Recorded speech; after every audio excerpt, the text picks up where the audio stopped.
Hello, everyone. It's so good to be with you today. Oops. Uh, uh, uh, uh, okay, hold on.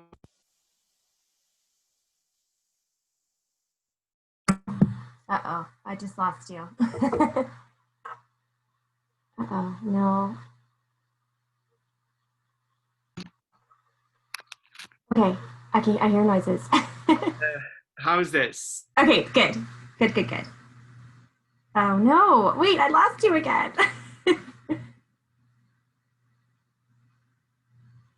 Nothing. Yeah, sorry, babe. I can't hear you. Nope. Now you can, right? Now I can, yes. All right, so it's just gonna be raw. I don't know what happens with the microphone sometimes. It doesn't work. But okay, so hi Jen. Hi! And Happy Friday, happy October! I know, that's totally nuts. And hi, everyone. We are delighted, excited, happy, and positive because we are with you and you are here, you're present. It's been a crazy week. Um, we're going to get started. I know everyone, we know that we can imagine because Jen and I mean, our phones are on fire. So we can imagine that everyone has a lot to say, and we invite you to dump anything on the chat because it doesn't get recorded when this is getting recorded. So if you want to blurt anything out unfiltered, please do so. It's a lot to take in, and yeah, it's just insane. But let me just say this. Um, this is the highlight of our week, and more than any week before, we really appreciate being together and being unplugged from the news, being unplugged from the craziness, and being collectively doing something so positive. Um, Hania, thank you for joining us. I feel like the face palm, it's something that happens all over the world. So for different reasons, we're going through times right now when every single person in the planet has many reasons to do a face palm. So yeah, and you got the introduction on the video. If you don't have it, or if you haven't watched it, um, yes, if you haven't watched it, so go ahead and watch it. But I'm gonna start. I just uploaded mine. It was a little bit challenging because I didn't know what to do with it. The light direction was important for me. I love some of the images that we shared. Some showed a little bit of the face, some didn't. So I had to do a few studies, and I'm pretty sure that this wasn't easy for you either. But the bottom line is that we think that the most important thing about this assignment, let me see something, is the fact that we're doing it. So I think conceptually this is what's meaningful. So don't worry about likeness, proportions, or anything like that. We are doing it, and we're doing it together, and we're doing it in a week that things are just ridiculous. But I'm going to try not to be political without giving you guys the opportunity to also chat. So, and this will be recorded for posterity. So someone, hopefully in a few years, they'll look back, and we don't want them to say, what the heck are they talking about? But I'll just say this. Today is Friday, October 2nd. Happy October, everyone. And this week we had a couple of interesting events, the first presidential debate, and also the infection by the incumbent just yesterday. So it's a lot. And the reason why we're doing the face palm, it's because it's an expression that doesn't need to be translated in any language. We don't even have to put a title. So everyone, regardless of their language, background, country of origin, will understand perfectly the feelings with this painting.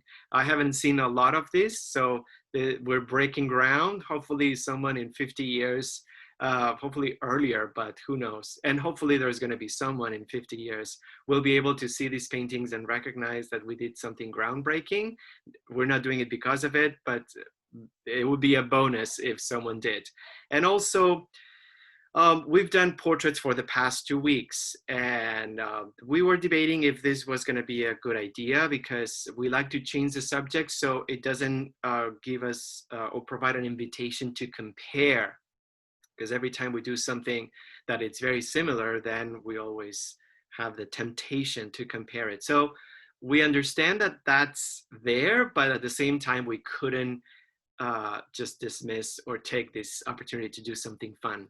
So I'm gonna switch this, and Jen is there to provide support and help. And if you have any requests, or I'm just gonna or questions or help. The good news is that she got an audition today, so this is very exciting. Congrats, Jen, and Thank you. she will. You guys, how weird is that? In person. Yeah, good. But that's good, and I'm pretty sure they're just gonna follow all the recommendations. But she will leave us at the end of the session, and then we will all continue after the break.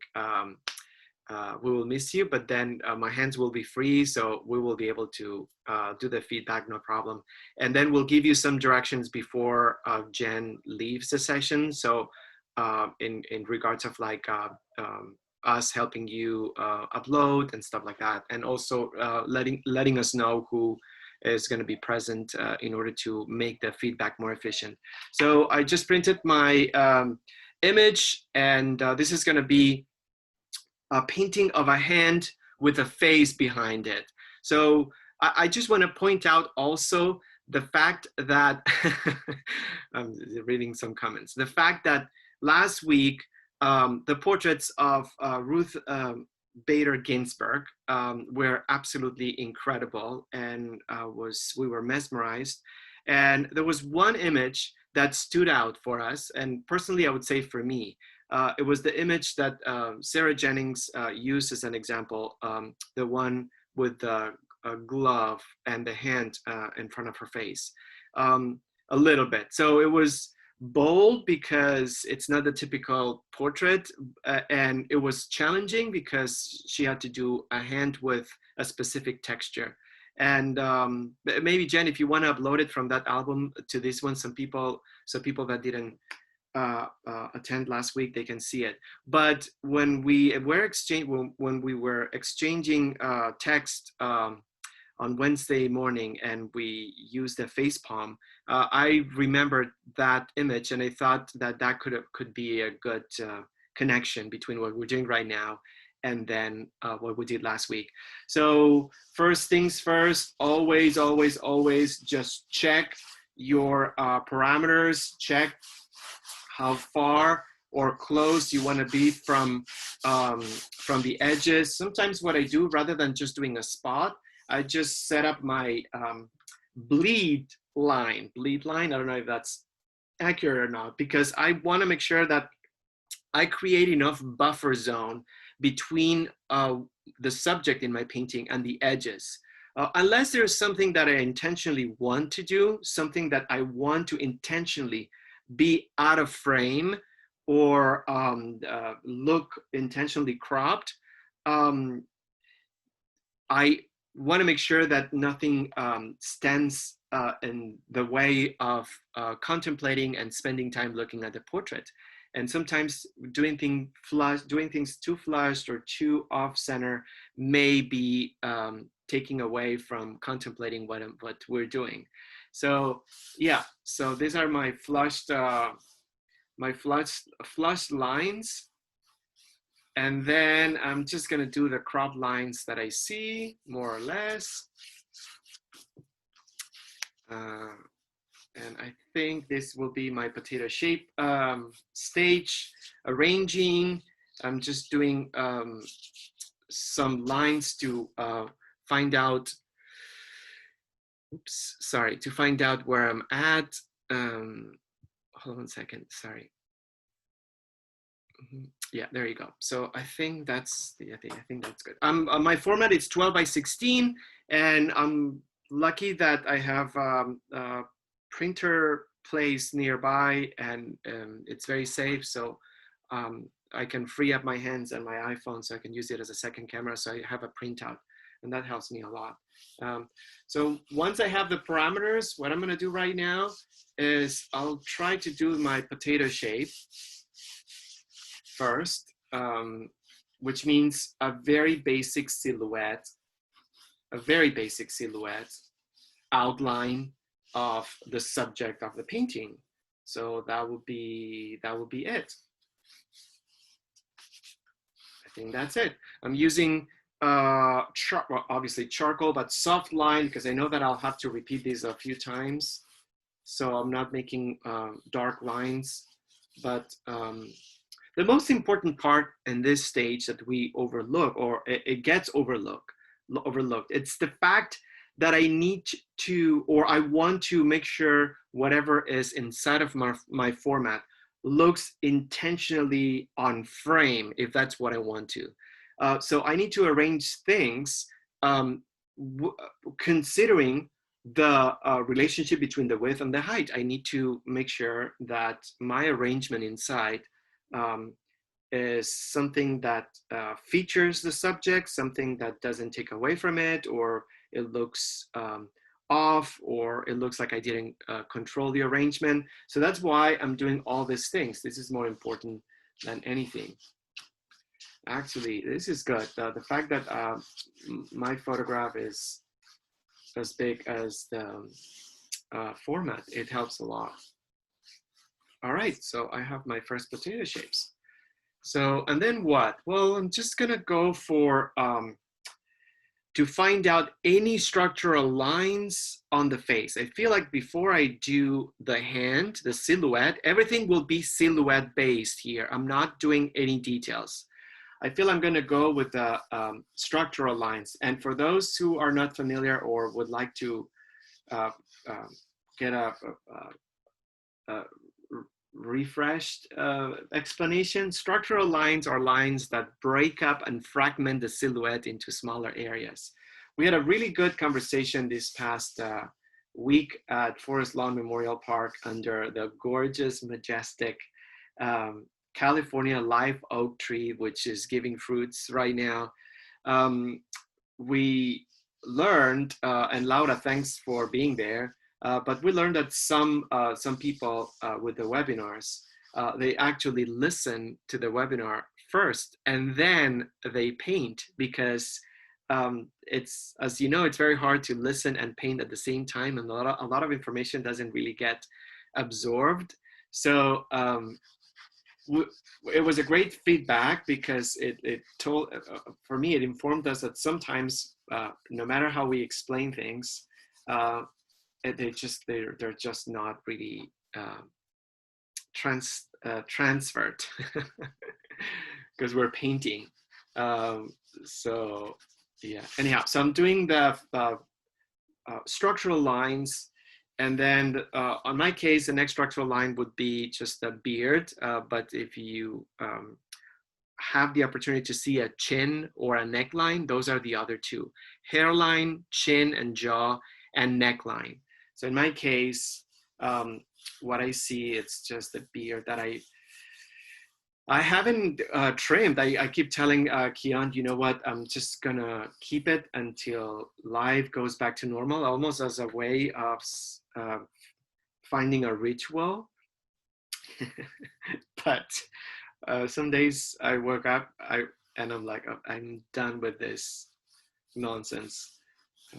Anyhow, this has nothing to do, obviously, with the webinar, but all right, so this is my second structural line, and I'm just making some horizontal lines with the photograph, but it's okay. So I have two structural lines, And I don't have anything else. I think that's good. So how are we going to tackle the hand? We usually say that after portraiture, hands are the most expressive features in a figure. And the reason why they're so difficult, it's not because they are difficult, it's because we don't practice drawing hands enough. So this is a great opportunity to get another session or a session doing hands, whether we're successful or not. What's important is that we allow ourselves to do it, because it's going to be a matter of repetition and practice that's going to make this easier over time. So don't feel intimidated. Hands are not more difficult than faces or lips or hair texture. They are more complex, more difficult, because we haven't practiced them enough. So I'm going to try to explain a few details about the anatomy of a hand that I think may work. Hold on one second. And here we go. So first of all, I'm just going to work by silhouette. So I'll do my potato shape hand. And I'll start with the images or the lines that I have cropped against the edges. So my first potato shape will, the intention will be to just integrate sizes. So it won't be to make things super proportionate or anything like that. So what I'm doing is just an outline, and I'm helping myself with a silhouette of the face that I have right now in order to find a way of like putting my first puppet fingers. So this doesn't have to make sense or be proportioned or anything like that.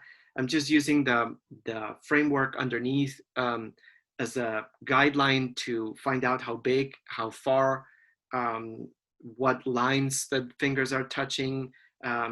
So it just gives me a good measuring structure, I guess. So I think that's good. So I'm going to go to the anatomy of a hand, because it has, I would say, 1, 2, 3, 4 components, perhaps, or 4 or major parts. So the first one is the ending of the forearm. The forearm is the part of the arm that connects with the hand in a certain way. So usually, depending on many factors, there's a sense of those lines on the forearm sort of like converging, meaning like they're slowly getting closer and closer to a point. So in this case, in my case, what I have, because I don't have a lot of muscle on my forearm, but there's a sense of converging. So the lines are slowly getting together. So one thing to look for is on that part of the hand, the connection with the wrist and the palm. If you make things parallel, it's going to look odd unless it's truly parallel, which it can happen, but it's very rare. So first of all, observe, find out, raise a red flag if both sides of the forearm are exactly parallel. There's nothing in our bodies that is parallel. Let's just put it this way. Even if it is on paper, there's still some lines and tiny curves that break up that rigid parallel structure. And that's one of the things that it's very important to rewire in our brains. Nothing is parallel. The thighs are not parallel. The arms are not parallel. I'm talking about both sides. So then there is another part, it's the wrist. So the wrist is the part that where the bone, it's really close to the skin.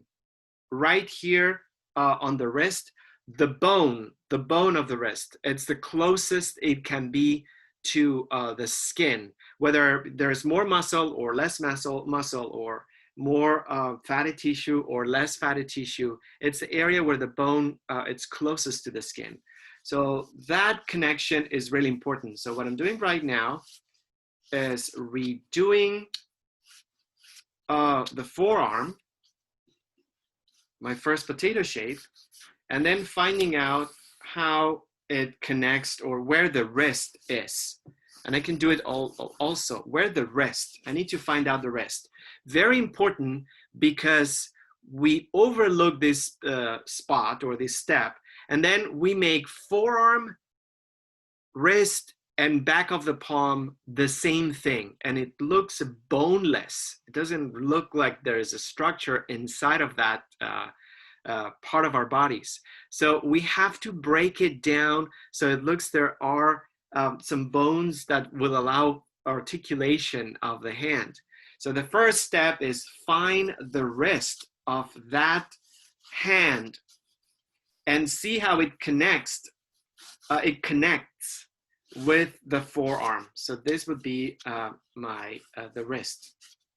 So the next important thing about, to me, it's the most important of a hand. It's the structure of the palm. And the palm is a section that we could kind of like simplify with, or inside a rectangle, I'm going to take a little bit more time with this part, even though you guys are probably watching, and I hope you are maybe just doing even first notes. But I feel like we have very few chances that we go through the anatomy of a hand. And I feel like this, if we get it out of the way, it'll be helpful for next time. So the palm, what's important about the palm is that there is the back of the palm and the front of the palm, or one side, the palm actually, and the back of the palm. Because sometimes we forget that the shape of that palm, it's the same on the front and on the back.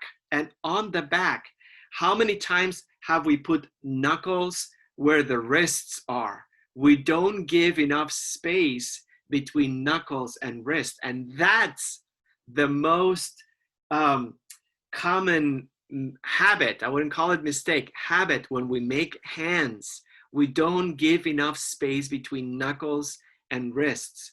So that's one component. Another component is that immediately after the wrists, I told you, or I mentioned that the forearm creates converging lines. Well, guess what? Right after the wrist, the lines diverge. So they change direction. In other words, nothing is kind of like straight. Nothing is like straight. And let me just say one second. So there is a converging,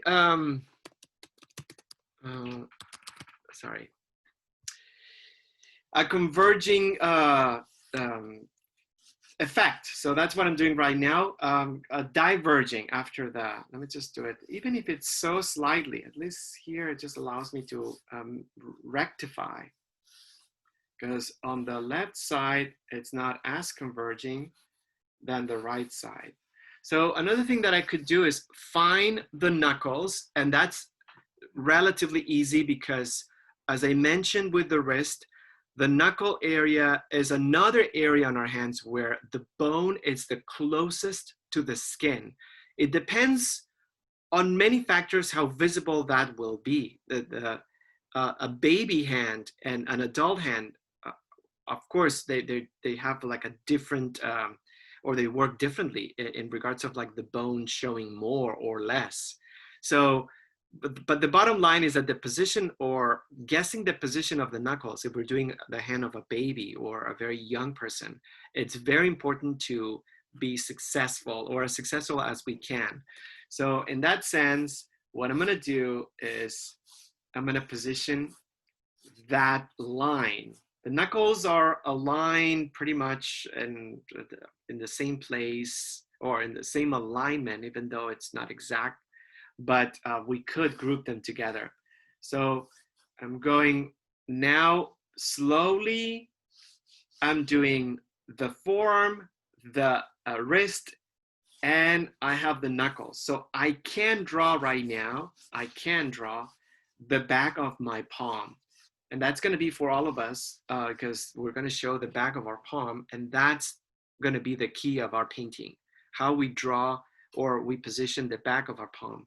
So I feel like that's gonna be it for me. So the most important lines, the wrist and the line of the knuckles, and then I can just close in those lines with the rest. So, all right, so I'm moving forward. So I know I'm gonna make adjustments, but I'm moving forward with the rest.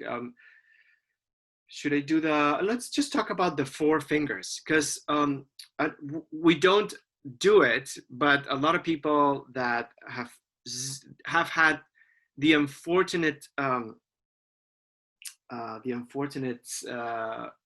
lack of opportunity of drawing. It's because it's not about talent, or it's not about knowing a lot. We make the beginning of each of the fingers position almost in a radiating way. In other words, we shoot out the fingers from the palm in a way that feels almost like like petals, and that's not technically how it works. We have the four fingers that are attached to the knuckles on the top of the palm. They're attached to the knuckles, but there are only four attached to the knuckles. And the thumb goes on a different direction. It's attached to the side of the knuckle. So have that in mind. They're not all shooting out from the same side, or having the same distance between them. Four of them can get grouped together, and then the thumb comes from the side of it. So let's start with the thumb. So I'm not gonna do any muscles on the thumb right now. I'm just gonna find out how it's attached. This sort of like a round area or round skin around the connection between the palm and the thumb. And then I'm not even gonna do the knuckles or anything right here. The most important thing is the direction that offshoots from the palm and how far the finger goes. That's it. No nails, no knuckles, nothing of the like right now. Nothing of the like. I'm not there yet. Okay, so I think that's gonna be good. So I got the side of it. And I'm just already making things or seeing things that I want to do. And now I'm going to do to the knuckles. And because we have the opportunity of having a hand so up close, I would say that my suggestion is to do the bone first. The bone first. What does it mean? So imagine how the bone of the knuckle would be like if we were able to do like sort of like an X-ray vision. And how can we do that? By looking at the bone structure, the highlights and the shadows. So what I did is I tried to just bring these four areas that represent the position of the knuckle on the top of the palm of the hand. If you do the fingers first, it's like starting the roof, starting a house from the roof down. It's not gonna work. We have to position the knuckles on the back of the palm, on the top of the back of the palm first. So why? Because it's gonna give us the distance between them so we can organize them in a way that feel equidistant. We can align them in a way that feels natural to the vision or what we see on the image. Perhaps they're not aligned on a perfect straight line. Perhaps they make an arch. There are a lot of components and elements depending on the figure that are going to change those rules. But the premise for me is to just find out where they are and how they're organized before I do the offshoot. I think that's the word. Okay, so they are, this one, it's a little bit recessed. I'm gonna make a change here. And this one, it's a little bit pushed up. Okay, so I got the knuckles, and then what I'm gonna do is, from each knuckle, I'll be able to now concentrate or support the Actually, I'm going to start with the index finger because some of the fingers right here, they get hidden behind the other ones. So let me start with the index finger. So now that I have the knuckle, I can just create sausage-like. We talked about potato things when we sketch potato shapes. So with fingers, my suggestion is think of a sausage. Oh my gosh. Because at the very beginning, the only thing I want is the thickness and how long they are. I don't want to put nails right now. It's not important.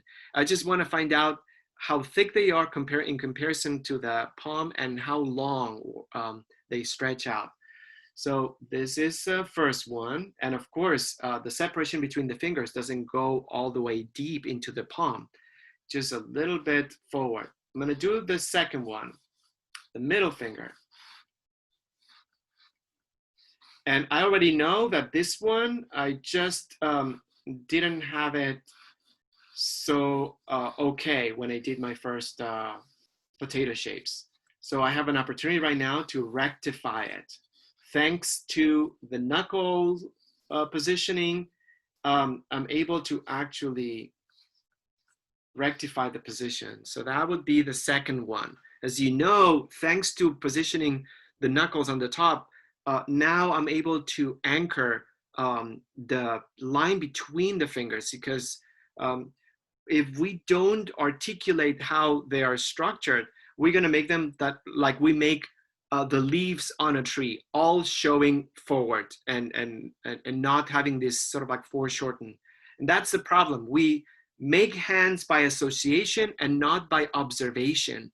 We have to observe how the structure of the hand, the bones, are conforming that posture or that gesture rather.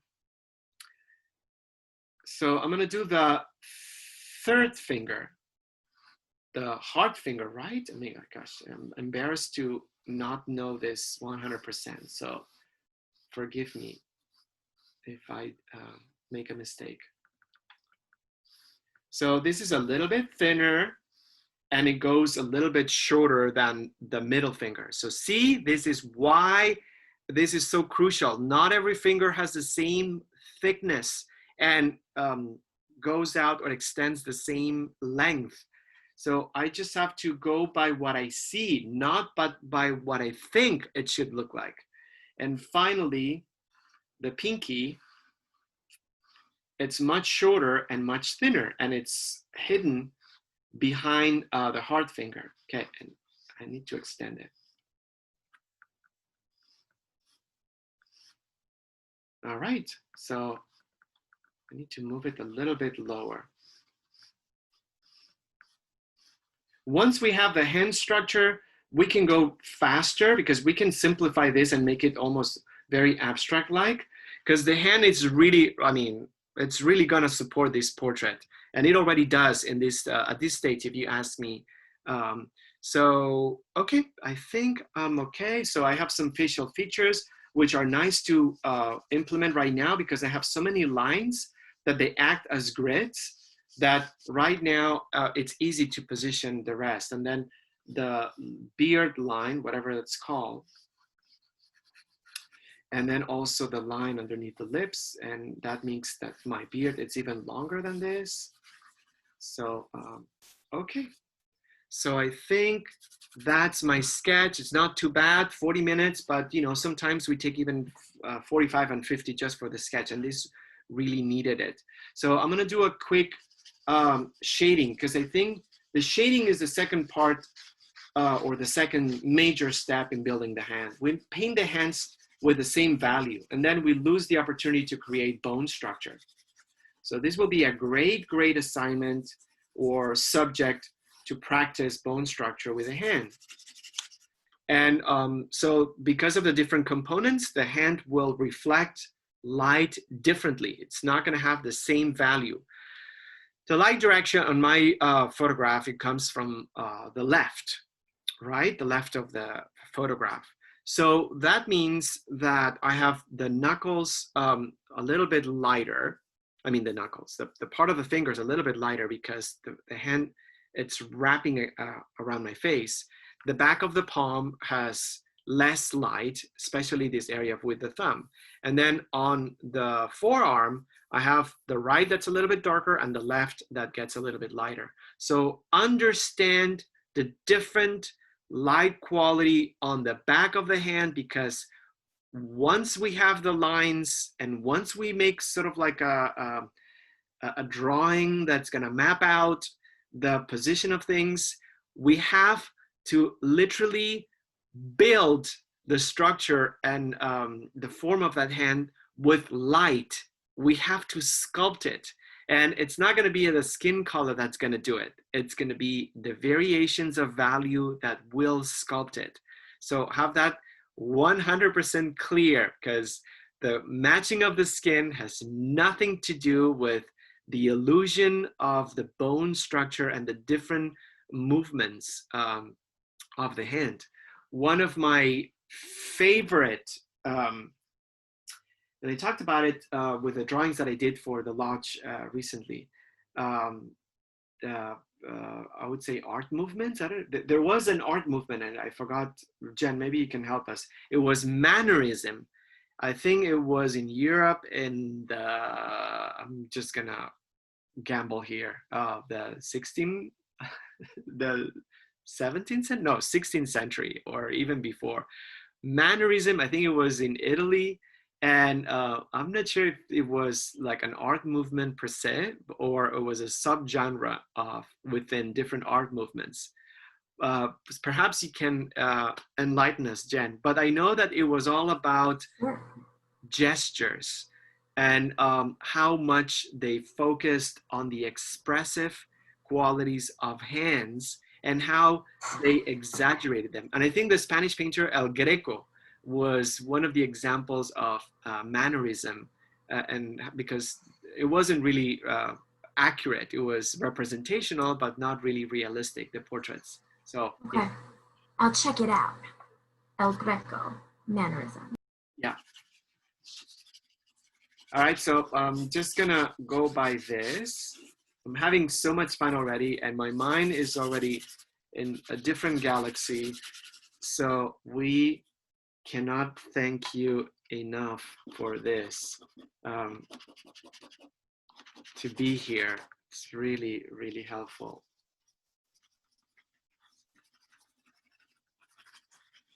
To deal. And that's why we do it. And I'm just gonna do this.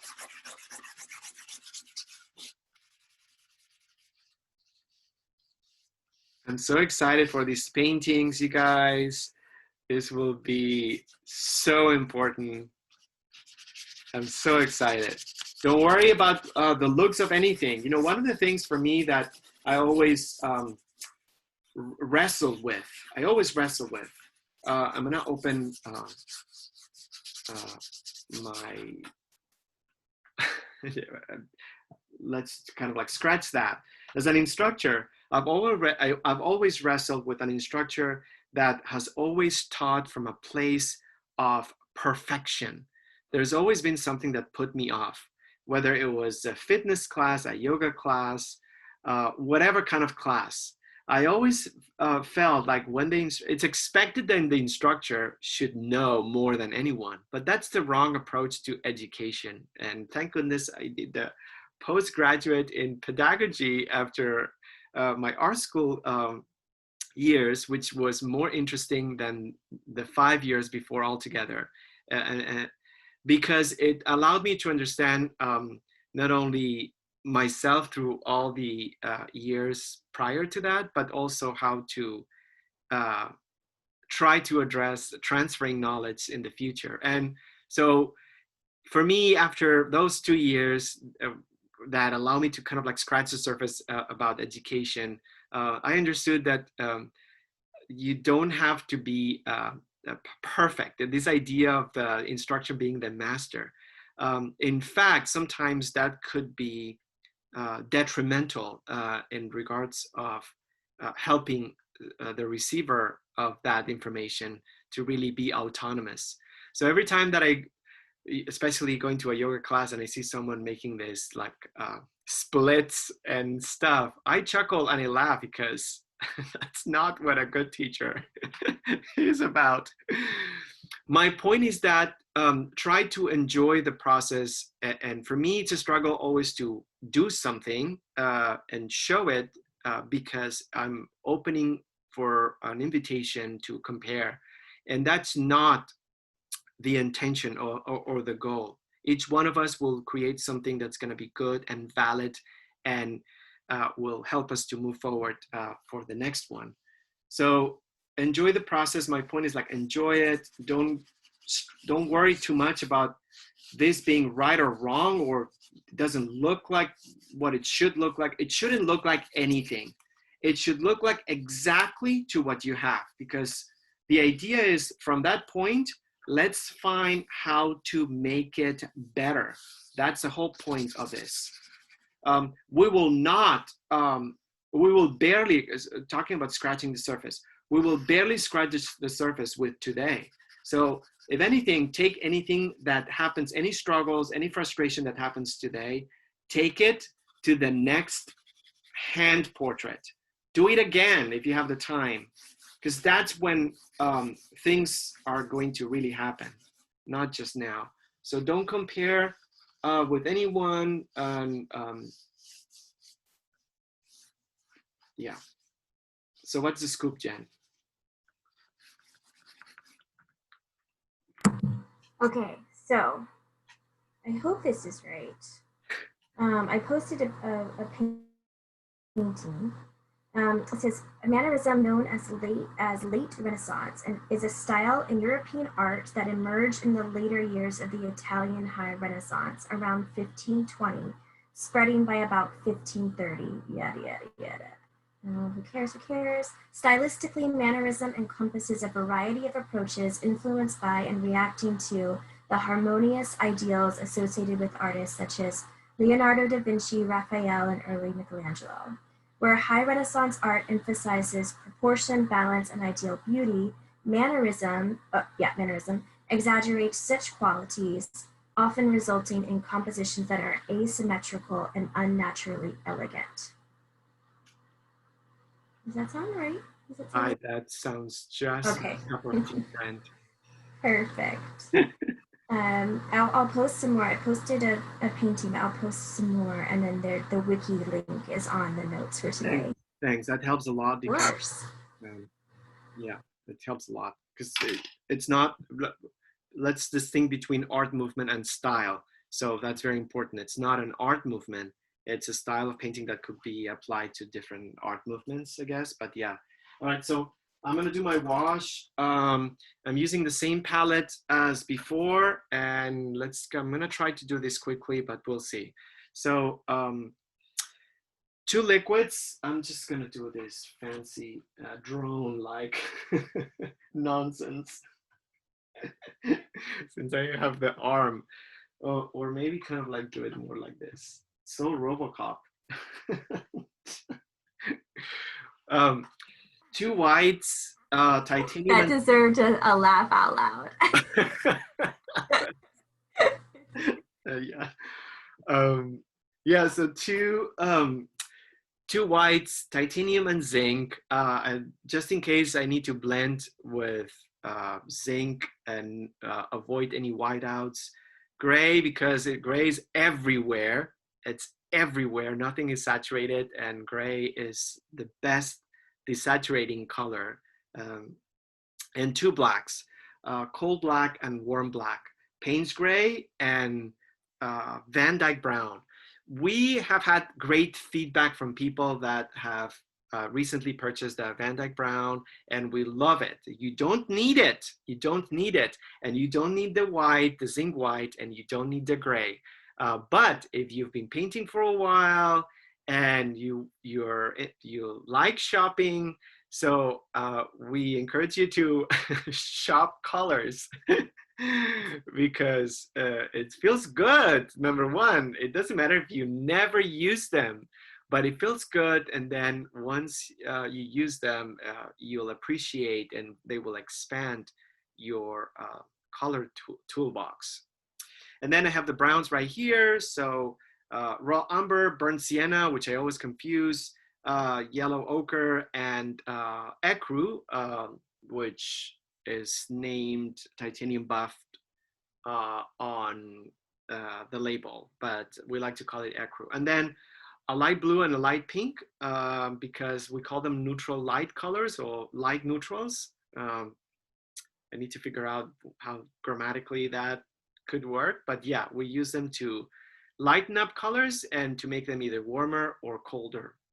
Two liquids, mineral spirits, and then I have here medium and a little bit of the poppy seed oil. It doesn't matter. I would say try to use some sort of medium and not too much oil, just because, yeah, otherwise, no, well, it doesn't matter. Never mind. I like to use medium and oil, so mixed together. So there you go. Oops. And let's just go back. Sorry, guys, but we still don't have, we need like now a third camera. We need a bailout from the government, you guys. So if you guys have any connections, tell them that we need some dollars so we can buy more equipment. All right, so mineral spirits, and I'm gonna do Payne's Gray, and this is about blocking out. So I'm just gonna guide myself darker to lighter. Let's see if I can do something fast. I'm not worried about wrinkles. As far as I'm concerned, I'm halfway there already with the sketch, and I could do something in a few minutes and show the intention. So I'm really excited, and yeah, so right now I'm just doing the staining. For those, if you're watching from the future, so staining is the first stage, first liquid stage. We're transitioning from dry to wet. We're going darker to lighter. The function of the staining is to prime the paper, seal the charcoal. So big, and I'm going to use gray in the background. Big brush, bold strokes. So we got some good feedback also from our in-person meetings. And in the sense of like explaining the difference between stages. So yeah, this stage, I think it's pretty clear in the sense that it's the most technical, and yeah, it has a very important function, which is to prime the paper. And I guide myself with the charcoal. But what I never kind of like mention, or I rarely do, is how much mineral spirits and how much paint. So the thing is that it depends on the surface of the painting. So if you have a canvas or paper or wood or plastic or something non-porous, you may need more turpentine or less turpentine. So for me, rather than just now listing, okay, for this surface, you need this much, or for that surface, it's too complicated to remember. So for me is, I would say, if it drips tremendously, just try to put less on the brush, because the thing is that we're using a big brush. If we put the entire brush inside of this little tiny tub, it's going to get all loaded up with liquid. And the minute we squeeze it against the surface, we're going to have like a gushy, drippy thing going on. So two things that I do: I don't load it up a lot, because first I want to find out how much I need, because I know that otherwise it's just going to be too drippy. If I paint over plastic or metal, I'm not going to put a lot of it. I'm just going to put a little bit of it. So that's my first advice. Don't put a lot of mineral spirits, and it's better if you kind of like have it almost dry. Yeah, and then gauge it. If it's too dry, then you can always put more. If it's too wet, you cannot backtrack. So depending on the surface, you'll find out. But start with a little bit, not too much. We want to prime the paper, but we don't want to soak it so it just becomes impossible to kind of like move to the next step. For the skin, I'm just going to use ecru and a little bit of the burnt sienna as a base. Yeah, we have an awesome skin tone session that we recorded, and it's out there, and some of you got it, and if you don't, it's on our tutorial page. Yeah, darker to lighter. And again, just a little bit of the turpentine or the mineral spirits. Don't overload your brush with too much. It's not a problem if it drips, by the way. So at this stage, it's not a problem, but it's something that I never specifically addressed. And I feel like it would be helpful to do so. So for example, here, because it's light, I'm barely putting any mineral spirits, just a little bit, but I don't load up the brush too much. This is enough to just barely prime it. I'm using the big brush, yes, but I have to be careful of how much I load it with liquid.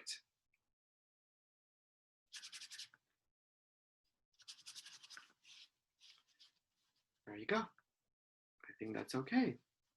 And then there's some gray and Payne's gray. I don't think I'm gonna use the Van Dyke brown on my, on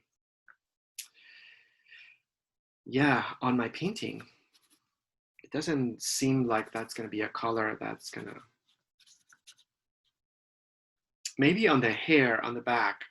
Yeah, I will use it. I can tell you right now, I will use it on this hair, on this hair, on the hair, on the head.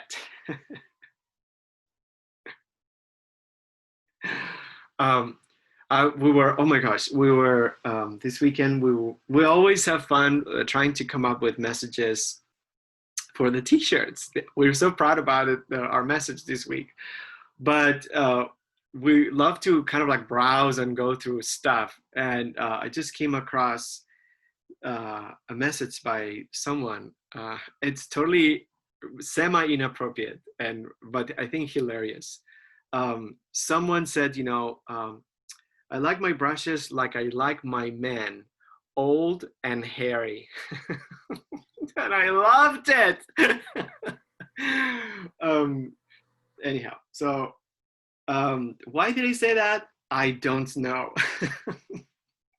Oh, because I was talking about hair. Yeah, I was talking about hair. Probably that's why.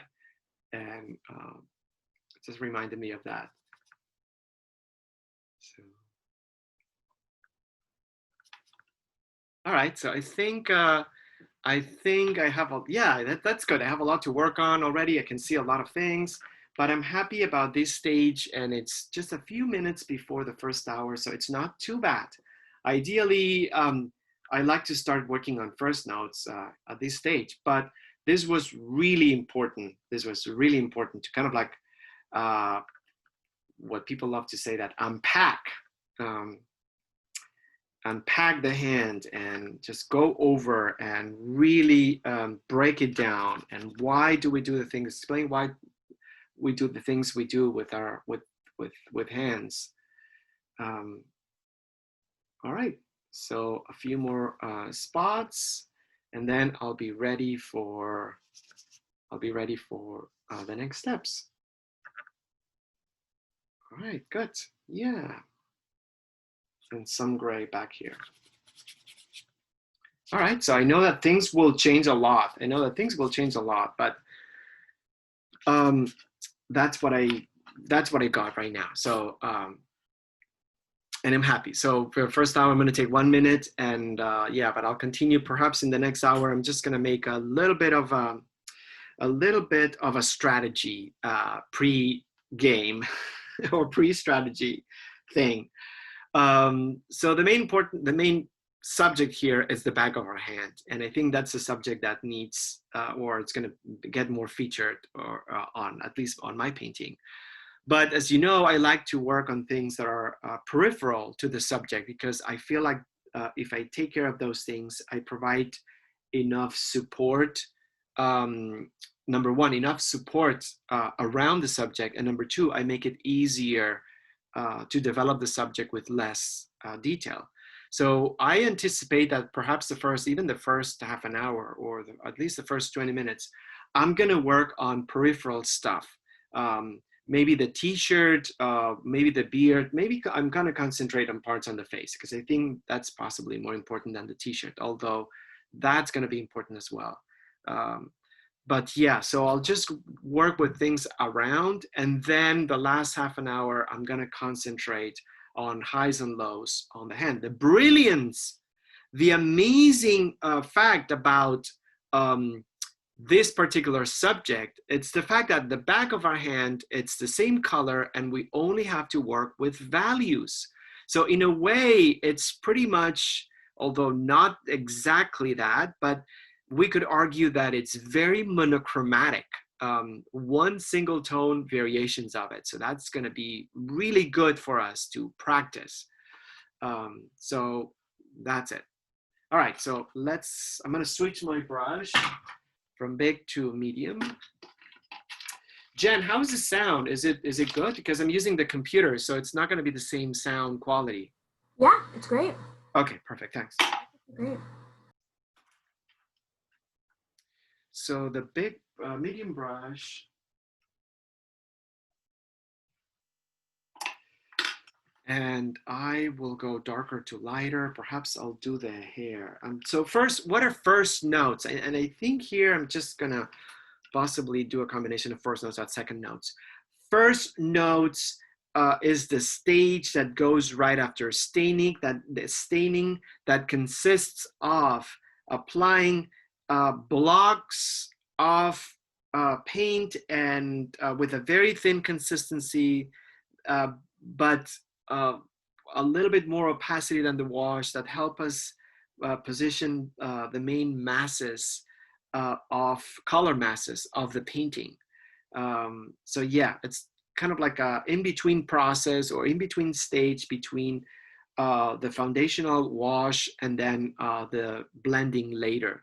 So I go darker to lighter, and I build on the wash. So in that sense, what I'm gonna do, I'm using now the medium, the combination of medium and oil. I don't put too much paint, and what I do is I just build a little bit more the opacity. Building the opacity doesn't mean building the color, because I feel like right now I'm using Van Dyke Brown, but it's too colorful. Building the opacity means removing the transparency that I have from the wash. But that's very important, because opacity and pigmentation are two different things. What does that mean? It means that even though I'm adding a little bit more paint, I still have to desaturate it. I'm not going to put the paint right away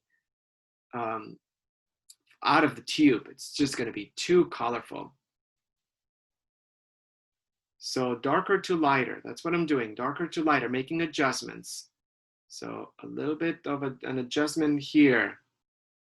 And then on this edge, it's a little bit darker. But then there's some gray or ecru mixed in, or both. So what I'll do is, yeah, a little bit of gray. I'll lighten this up a tad. I'm not using any white, because anything that's lighter, anything that's lighter,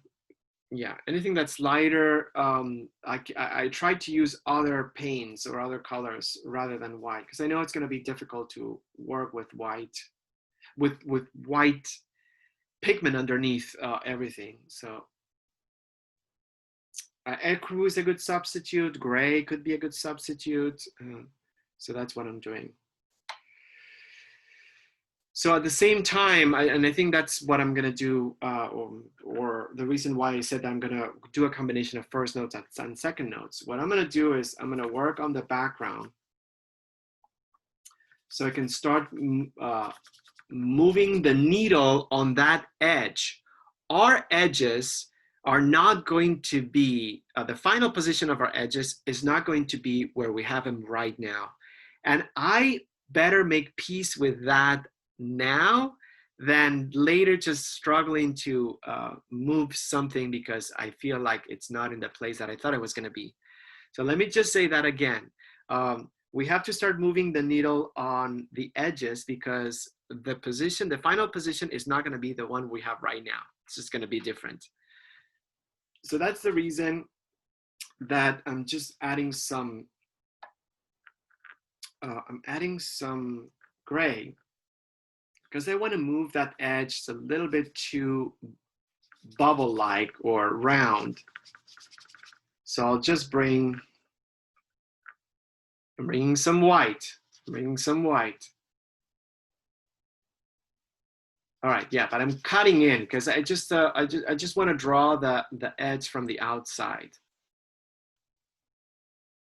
Okay. And then I'll just do it on this side right here. So same thing with the rest of the surrounding. Yeah, I'm just cutting from the outside. I'm keeping the background neutral because I think this stage is not super important. I have a lot of things on the back, but I don't want to do them. I just want to focus on the expression. Okay, I think that's good.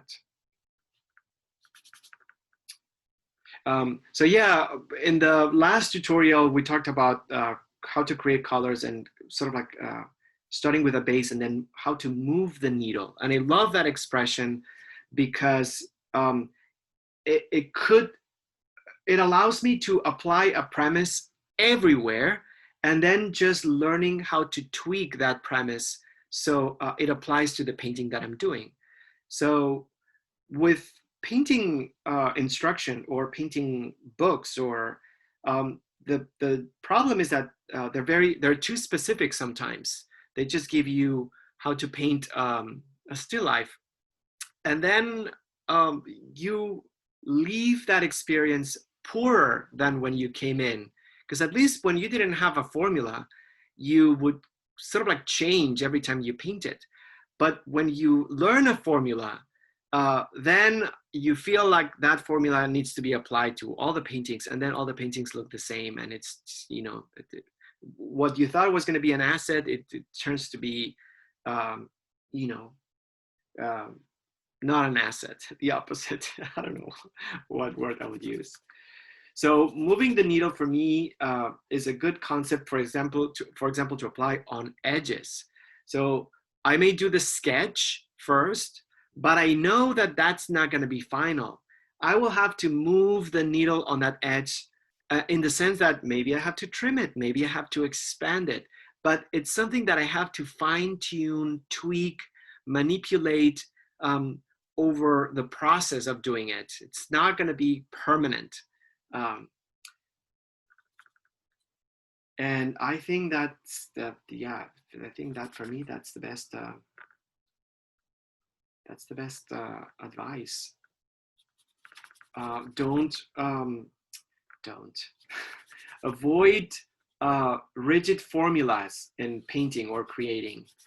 It's all about getting the premise and then fine tuning depending on the subject you're doing. All right, so I think this will do it. I'm just gonna put some lighter tones, maybe with white and raw umber right here, although it's too early. But time-wise, I'm okay. I'm gonna go to the beard. Whoops, I don't know what I did, why I did that. I'm gonna go to the beard, so I'm cleaning my brush, and this is almost like purple, something very purple-like on the t-shirt. I decided to wear a black t-shirt because I feel like mourning, honestly. So yeah, anyhow, and I lightened up the image a little bit because it was too dark. So I love all the cold colors. The coldness, I think it's really, it really speaks to me conceptually. So I'm just gonna try to position the folds and then block the darker ones, the darker areas. But possibly the most important thing will be the edge of the beard. Again, first notes, so I don't have to be too specific. It's more about blocking the masses of color. It's an in-between stage. It's not super preliminary, but it's not final. So I need to always be aware of the expectations of each stage, because I cannot expect something to look proportionate or realistic right now. So I think I'm anticipating that I'll need a different kind of blue for this area. With the Payne's gray alone, it's not going to do it. So I'll just bring another blue. I think the ultramarine, the French, because it's kind of like purpley. So I think the French ultramarine will do it. But for now, I'm just gonna use the neutrals. I'll use the neutrals. I also like the image because, and I feel like I need to do a better job. There's something about the head sunk a little bit on the upper part of the body, which I think I probably should have done a little bit more so it doesn't look too rigid, or something about the expression of letting the gravity of the weight of the head really sink into the hand. So I think I'm just going to raise this line and then also raise the shoulder a tad to increase this idea of the head being sunk a little bit. Oh, I just feel like this is already so positive. Thank you. Yeah, because otherwise I would be glued on Twitter or the news and just being enraged as I was yesterday, upset. But anyhow, so this is good. Although, you know, yeah, it's not a happy portrait, but at the same time, we knew that this was the right thing to do. I mean, the right thing to do. I mean, a healthy break.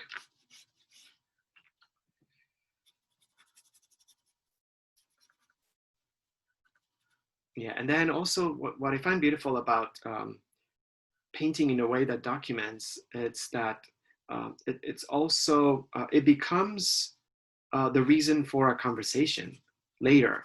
Later meaning like right after, when we do the feedback, or a month from now, or years from now. We can always use that as the catalyst for a conversation about this specific moment in time. So that's something really powerful about the way we address this. Okay, so all right, and then time-wise, what else is periphery? The beard. So I'm just gonna, I think, let me just, gosh,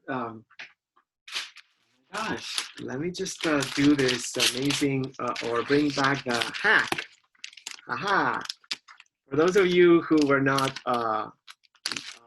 with us on Tuesday, we just came up, we didn't come up, someone used this before.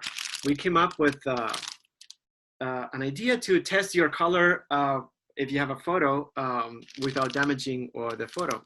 So the idea is to get a plastic, and it could be any kind of plastic, but transparent. And then you can test the color on the palette and then paint over. So this needs a lot of purple, for example. So it's a good way to test the color. It's probably too early to do this, Ooh, yeah, that's good. So you needed pink and blue. So that's the reason why the pink and the blue are always in our palette, because they're great colors too.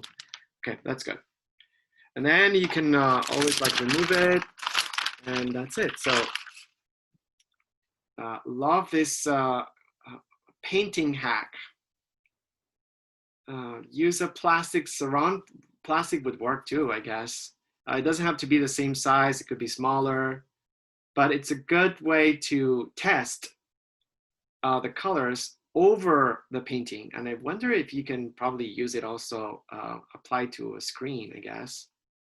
Um, you'll be able to learn about the mixture, learn about the actual color that you see. It's so helpful. It's so helpful. Um,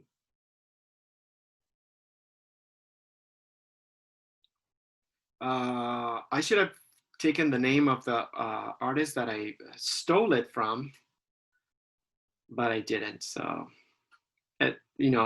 it's not.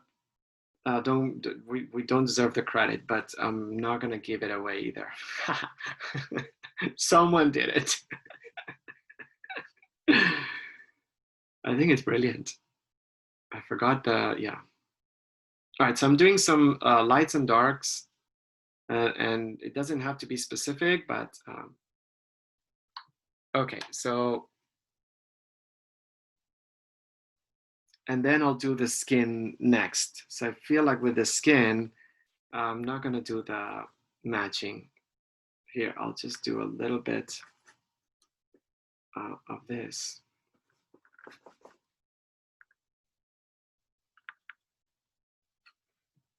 Okay. All right, so I have the beard. Yeah, let's just go with the face. And I think that's going to be good because I said 20 minutes, so it's not even 20 minutes. So I'm going to try to do a first note on the face because I feel like it has a different color and it creates a nice contrast. So let's do that. All right, so let me see. This, as usual, as we said, burnt sienna, it's always a good base, a good base. And I will just put a little bit of ecru to lighten it up. Okay, it needs to be lighter and redder. So what we said also on what we said on Tuesday is that the two criteria that you should check out when you create color and you want to match it, it's temperature and value. So once you have a base, so look at the base and then I test it and identify if it's lighter or darker, number one, to the color. So you can always find a color to darken it, a neutral at the beginning, and then see the temperature. Is it warmer or cooler? So in that sense, I think I got the value, but it's definitely cooler. So I'm gonna try to bring maybe a little bit of the Payne's gray and the blue.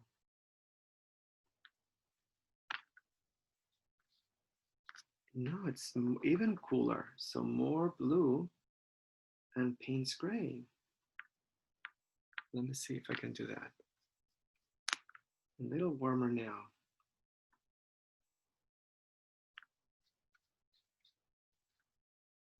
Yeah, I would say so. Let's do this. Okay, let's do this. So I'm just gonna add this color as a first note right here.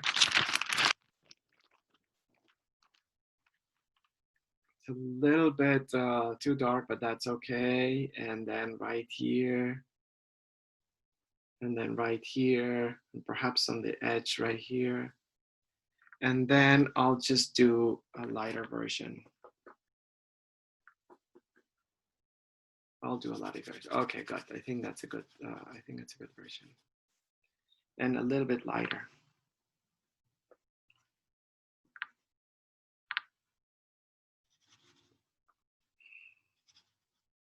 All right. So I'm doing a combination of first notes and second notes because with second notes you can start like blending a little bit.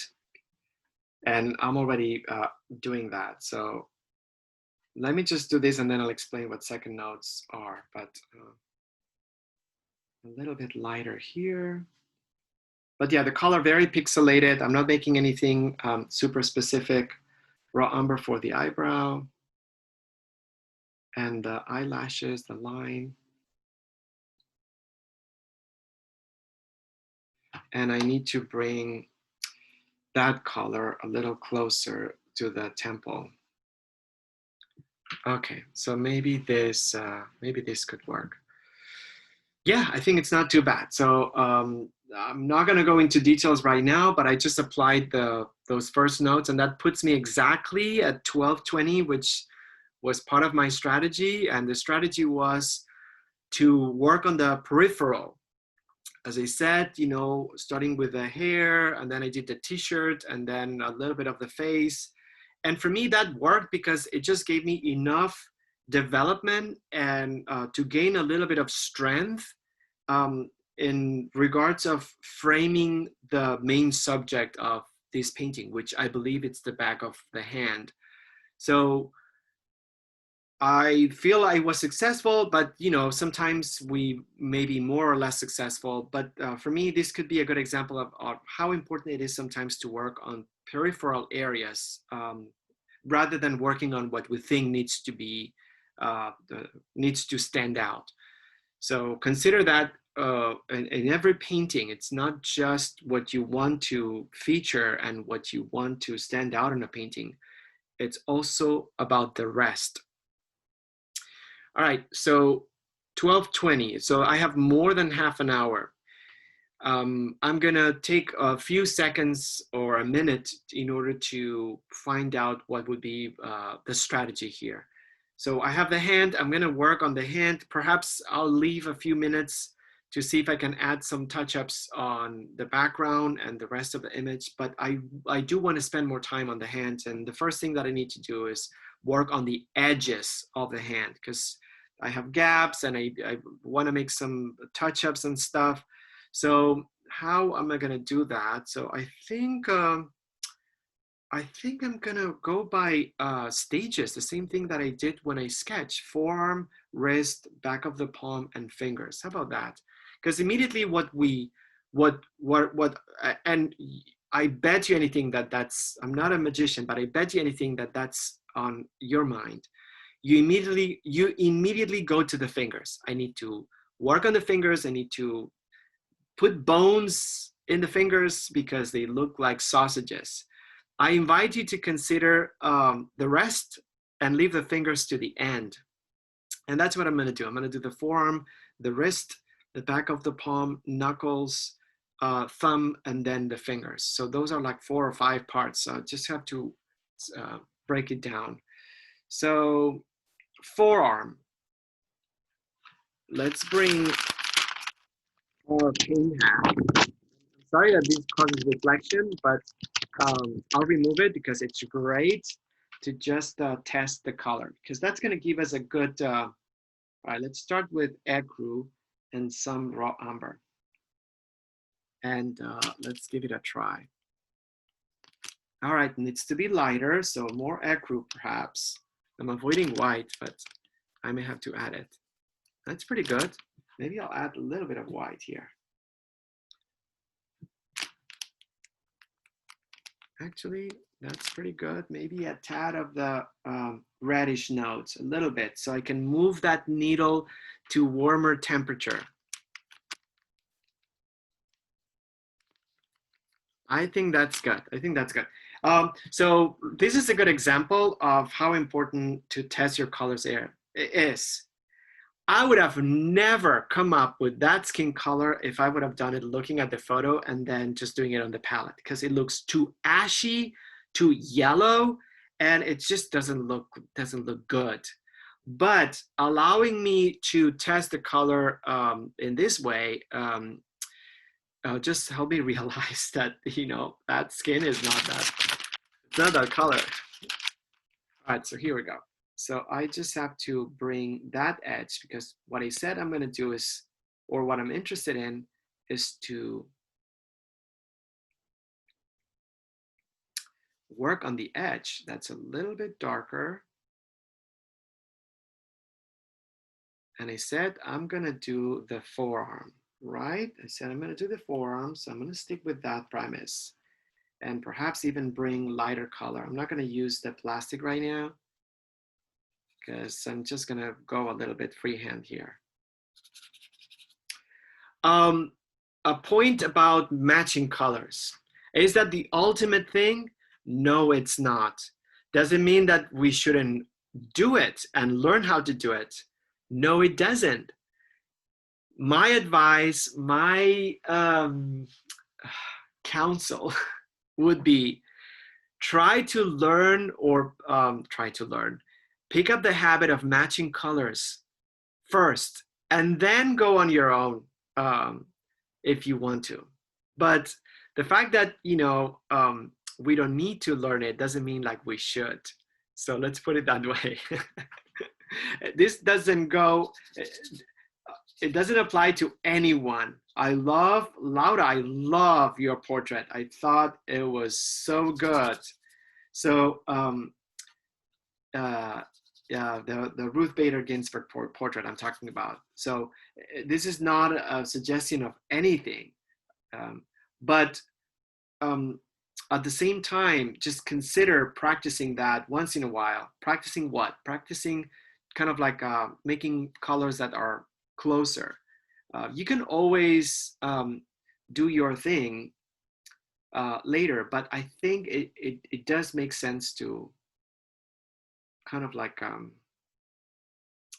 try to match colors. Yeah, okay, I'm just going too far. I said I'm gonna concentrate on the forearm and I'm already going too far. All right, so where's the wrist? The wrist is right here. So let's do one step at a time and not get overwhelmed. Let's not get overwhelmed. One step at a time. And I said I'm gonna do the wrist. So let's stick with that so we're clear about it. Okay, so we're clear about it. I'm doing highs and lows on that section of the hand, and I'll have to bring. There's no doubt right now, you guys. Sorry, but I'll have to bring some French ultramarine, and I have all my blues in a Ziploc. So I recommend that because you'll have things organized. I mean, it said French ultramarine, and I don't know if that's the color I want, because I'm dying to use Prussian blue because it's my favorite thing right now. But I'm just gonna stick with blue, French ultramarine. And oh yeah, it's better. We'll add some gray, and I'm gonna test this. No, I don't wanna test it. Why not? Yeah, why is the skin more important than the t-shirt? No, it's not. So I'm just gonna go for it and see. Whoa, that's so light. I'm so happy I just tested it. I would have done something with a lot of white that would have given me so many issues and problems. I think that's good. Maybe a little bit of the gray. So good call, good call. Great, excellent. So what I'll do, and the thing about this is that you can wipe it off and then just do it again. Can you? I'm just gonna try right now. Let's see. Sorry, guys. Maybe it's not a good idea. Don't wipe it off. It's a mess. But anyhow, so I'm glad I just. Oh, it's so good that I just kind of like tested it, because I would have done something much lighter and with much more color. Again, color matching is not the be-all and end-all of painting, but I feel it's important that we consider practicing it, because it'll make whatever we decide to do after, whoops, much stronger, I think. Learn it or practice it, and then you can forget about it if you want to.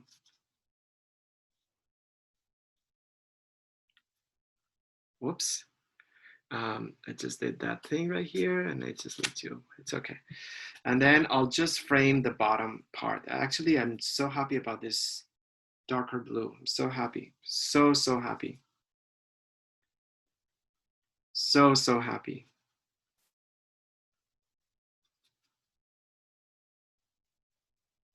All right, so.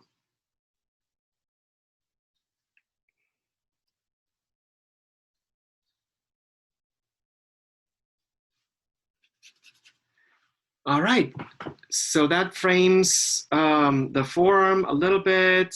I need to bring the purpley notes on the beard right here. And I'm doing second notes right now. And what are second notes? The difference between first notes and second notes is that first notes were about masses of color fields. Second notes are about variations of the value of that color within those masses. So there is a development, there is an advancement. It's not just about having one color, it's about having variations of that color. So the paint also becomes a little bit, the consistency of the paint a little bit thicker. So there's a progression in the consistency of the paint from the wash to now. And there is a progression in the sense of like value range. So there you go. Yeah. I am just going to bring some of this color right here to create an edge. And I need to learn not to overwork it because for me, at least personally, when I overwork, I know it comes from a place of ego. Right? I just want to make sure that that looks right. So I always need to find out or be aware where that comes from because I could be more efficient doing something else. And I ask myself, rather than asking, I question myself, why are you spending so much time here when you have so much to do in other parts?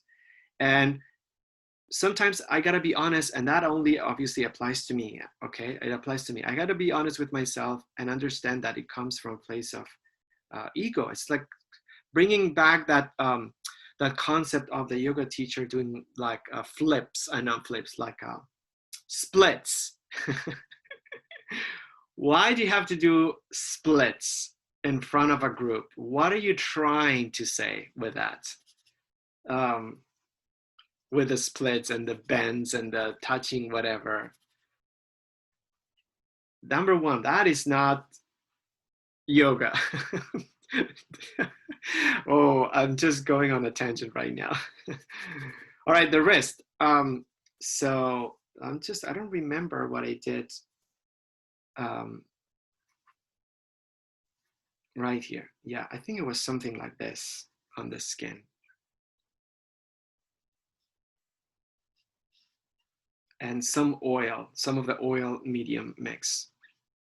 Squinting my eyes because there's a lot going on, and then I'm already doing the hand, and the back of the hand, and I should focus on the wrist. Do I have everything on the wrist that I needed to? No, I just need the shadow of the bone. There's a little bit of a darker shadow right here on the top. And then there's the crease on the, yeah, I think that's okay. Now let's just keep it like this for now. Yeah, I'll keep it like this. All right, I think that's the wrist. I'm gonna go back to the palm of the hand, and then there's a darker area right up here behind the knuckle. And then, so forearm, wrist, and I just wanna move forward because I'm checking the time as well. 12:30, which I think it's okay, but it's just gonna speed up so fast right now. So I'm gonna concentrate on the back of the palm. And then I know, because I did those like very helpful circles on the knuckles, that skin right here, it's a little bit darker. Okay, I need to do more skin color right here. So why not go one step at a time, rely on this just awesome art hack. All right, so I set ecru as a base and raw umber And I'm gonna put some white and see where I stand with that color. And I need to make sure that I have enough. So I think it's too light and I think it needs to be warmed up. So I'm gonna put some burnt sienna. And that's gonna do both things. Warm it up. Oh, that's it, boom, perfect. It warmed it up and it darkened it. I would have never just come up with this. Okay, here we go. All right, I'm just working a little bit faster, but again, I'm concentrated right now on the back of the, on the back of the palm. So I wanted to break it down. I suggest not to go to the fingers until the very end of this process because there's so much that we could do. There's so much that we could do before we get there, sorry. So the knuckles, I try to create second notes on the back of the palm. There's a lot going on and I'm enjoying it so much because there's a rich, varied range of muddy notes right there alone. So even there's a little bit more red on these areas. I'm gonna just bring that red and pink almost. Yeah, I'm gonna exaggerate it a tad. And also right down here. Ooh, yeah, this is working. So wrist, back of the palm, I can always bring some variations right now with small, tiny strokes so I don't blend. I just don't wanna rub the surface a lot or create strokes that are too long because I know that otherwise, and that happens all the time with anything that's monochromatic. Let's just talk about it. What happens? We have a tendency of continuing the same length of brushstroke. This is not so much about direction, but it's about the length of the brushstroke. And it's almost as if our mind and our body would kind of like go on different directions. Our mind sees it, our body says, oh, I'm gonna do my own thing.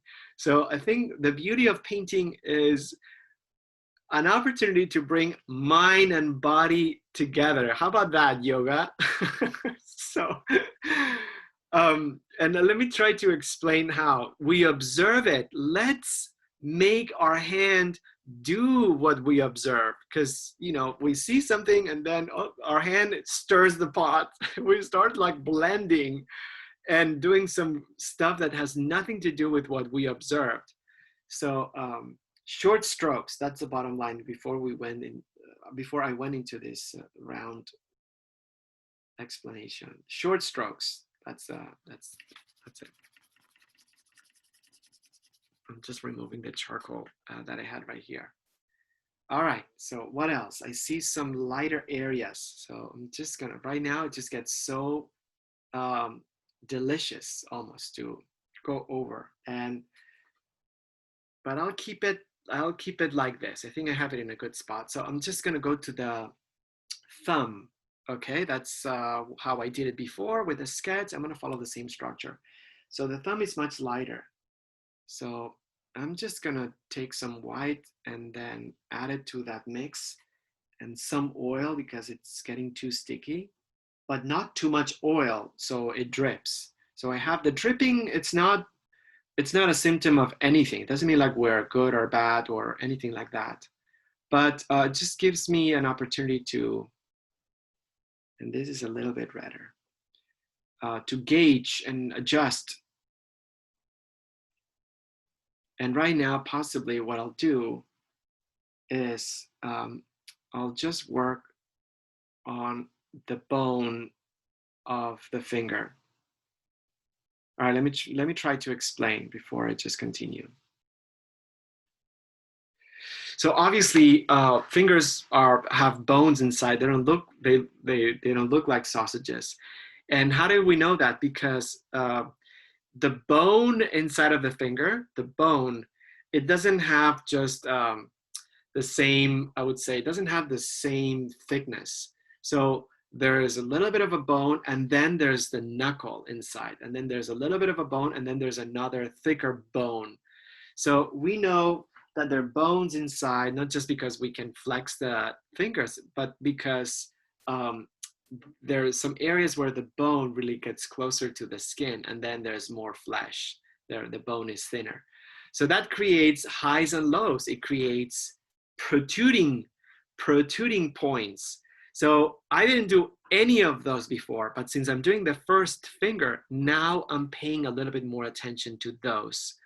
So on the thumb, there's the first sort of like protrusion, I think that's the word. And there's a second one a little bit lower. So it's a combination of doing it on the finger, but at the same time, I have to bring the background also a little bit. So it's not just from one side, it's from both sides. Oh, meaning like from the skin, and then from the skin, and then from the background. Sorry, my train of thought. It's not easy to talk and paint. I should shut up. That's part of our vocabulary now. It's just amazing how culturally these things impact society more than we think. So just because someone used the word, then we feel like we can use any word. All right, so I think that's okay. I'm just gonna leave it like that because I don't, it's a very basic second notes. So I don't have to do too much here.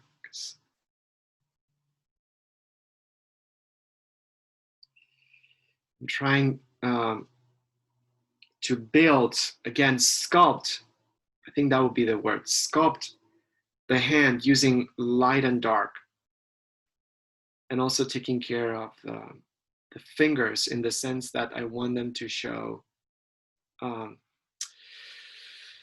a little bit of the bone structure, but I don't have to be super accurate because what I want to do is I just want to move to the rest, and then I'll do another pass. I think that could be, and the second pass, I can tell you right now, it's possibly going to be during studio time, but we'll see because I want to take care of some things on the background.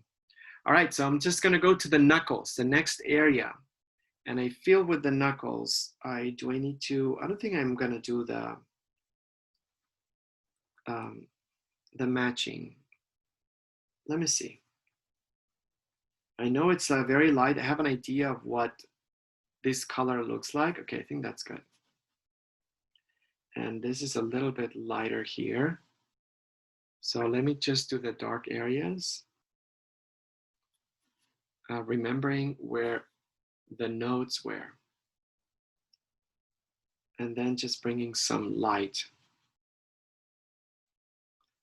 I'm just bringing some white over it. Because the knuckles protrude. That's the word. So because they're protruding.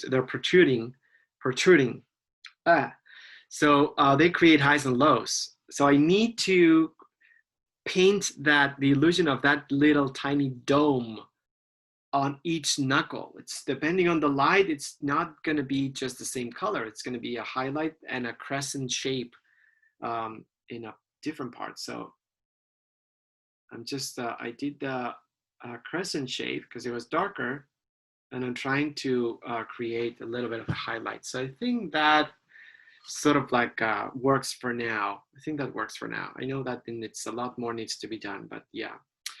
And now I'm gonna go to the fingers. And so I'm gonna start with the index finger. And I know that because of the sausage-like, the thing that I have to do here, it's actually twofold. I have to create the idea of something cylindric, and I have to create the idea of something that has a bone structure. Uh, Both need to happen. Otherwise, it's just going to be a sausage. And, you know, that's the tricky part. Or not the tricky part, the part that we're not used doing. It's not more complicated. I love painting hands, and if you feel frustrated, it's not because you don't know how to paint hands. It's because we haven't done it enough, and more reason to do more of it. There shouldn't be any subject that should be discarded. In it's not because it's harder. It's because we haven't done it enough, and that's why we should do it even more. All right, I'm trying to do the darker areas and then position some of the knuckle thingies. This one, it's foreshortened. So it's interesting because the distance between the knuckle and the tip of the finger, it's much shorter than this one right here. So again, that's another reason why formulas don't work. We can just read a formula on a book, but then it just depends on how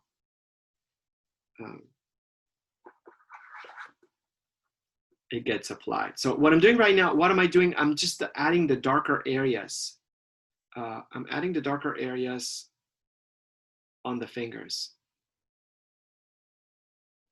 where the shadows are, because darker to lighter, that's why, darker to lighter. So I'm just positioning or trying to find out where the darker areas are. And then I'll just do the highlights. Already it starts to build. Already it starts to build.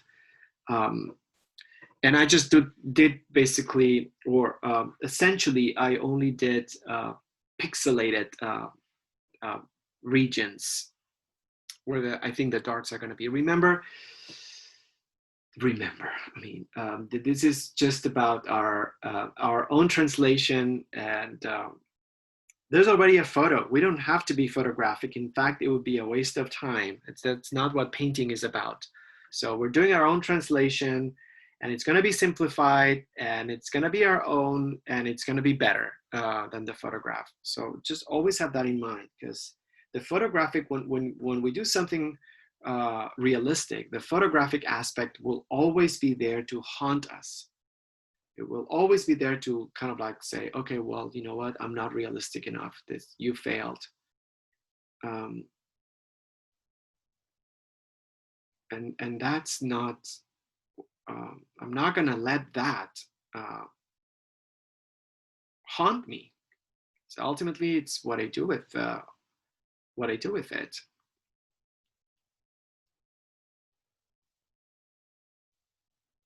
All right, so,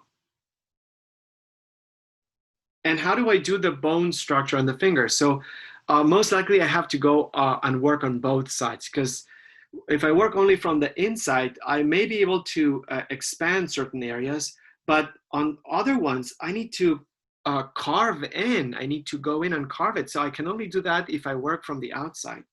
And I got rid of all the color that I had, the beautiful color that I had out there. So I'm just gonna, I have no idea. I have to do more color, I guess, and I don't want to. All right, so here we go. I will do it. I will do it. I'm gonna bring some medium and just put medium on the gaps. I still have gaps with charcoal, but I wanna soften those because that's just gonna be 50% of the work to create like blurriness right there. Already, I don't even have to carve it. I think that helps a lot. Yeah, I'm liking it so far. So, as a matter of fact, rather than just going on the finger on the index and then developing shadows and stuff, I feel I'm going to do the same thing that I did on the index. I'm going to do another pass on those three fingers, and then I can go back to to the skin of the face. Yeah, that's what I'm gonna do. So let me just bring some highlights.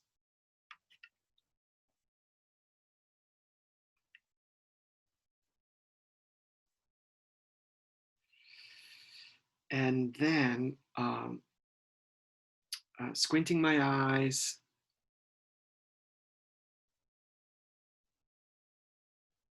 Squinting my eyes, and then what I'll do, bringing some lighter highlight here. I haven't even done the nails, and that's something that it's important to recognize, because when we try to make something realistic, we think details will do it. And the easier thing to draw on hand, especially the back of the hand, it's the nails, because they have a harder edge. So that's, we, after the hand, we do the nails. It's the least important, and it's important later to see to reinforce the idea of foreshortening, the idea of being on a 3/4 orientation. So that's why I think the fingers are important in regards of like enhancing the orientation and the foreshortedness. Does that word exist? I hope so. What color do I have? Yeah. But not because the hand is gonna look, because we put fingers, it doesn't mean like the hand's gonna look more like a hand. It doesn't.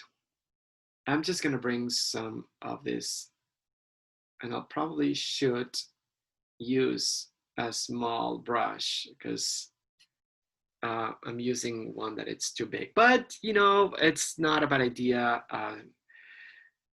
Someone in one of the forums that sometimes I check, the forum, it's called Wet Canvas. It's a forum that a lot of professional purist oil painters use.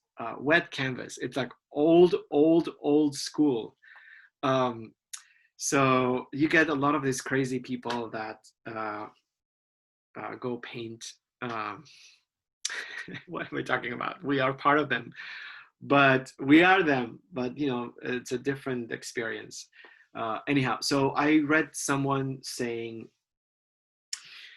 always use a brush bigger than you're comfortable using. So I thought it was a brilliant idea in order to avoid getting trapped into being too photographic.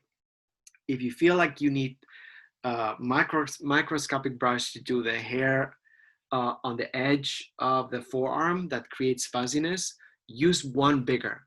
And I feel like that actually works. Why? Because it just stops you from stops you from micromanaging the painting and trying to make it too photographic. So yeah, I'm still using the old and hairy brush. That's how we like them. Sorry.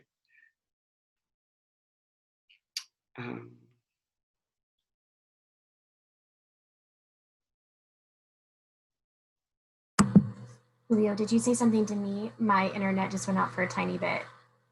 No. Okay. When I came back on, it looked like you were waiting for something. No. While I have you on, and I've interrupted already, if you guys can just either put in the chat or text me privately if you want feedback on your work today, that would be great. That way I can let Julio know before I go and no one will be missed. Okay, thanks guys. Thanks, Jen.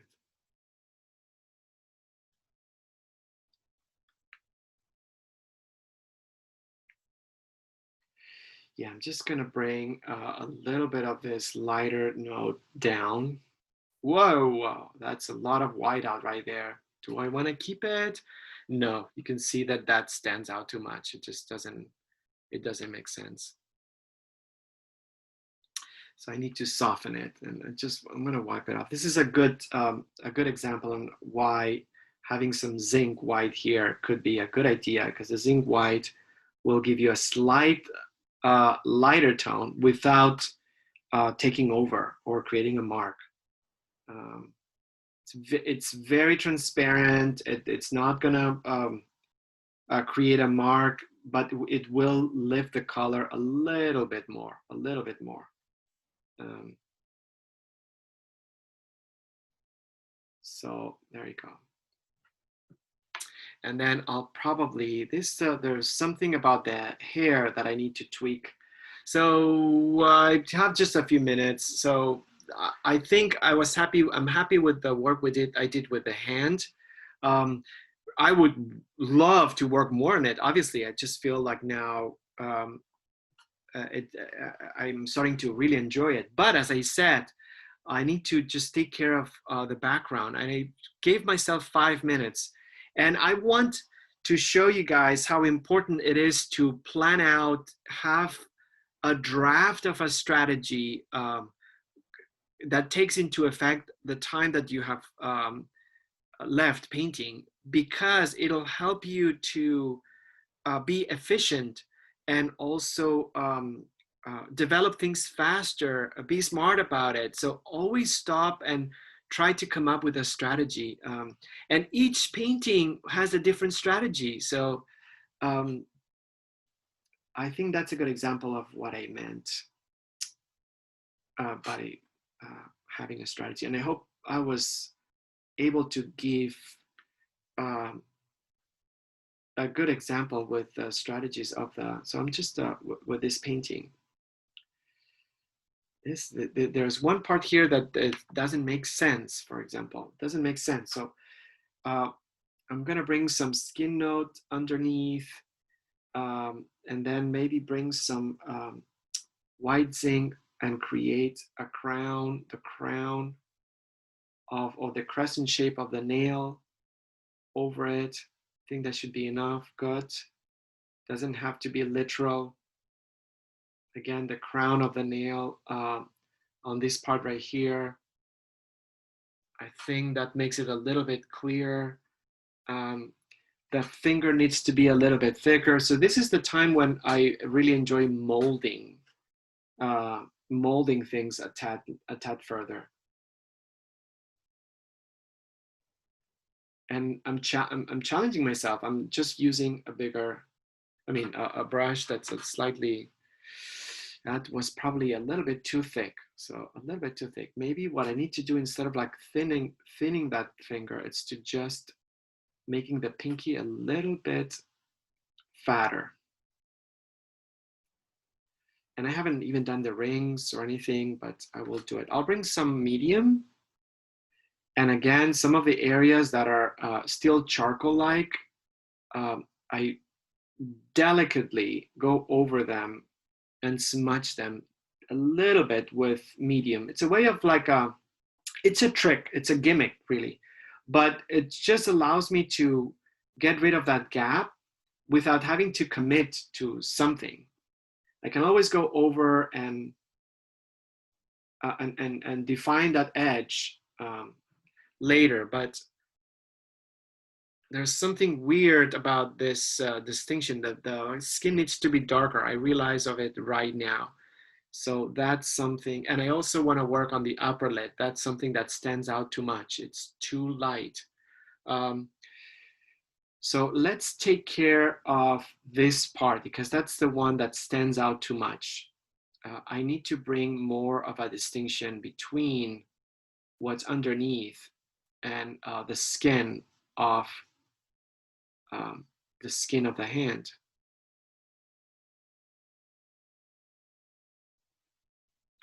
So the palm of the hand doesn't feel, let me just see if I can darken this. Yeah, I think so.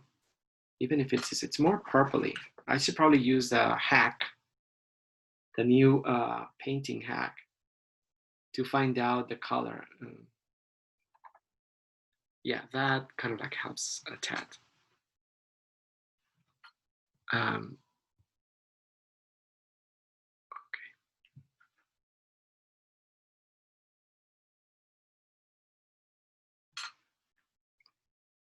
And I forgot the purple that I did right here, but I'm just gonna try to bring some darkness. I should use a darker I mean, a thinner brush at this stage.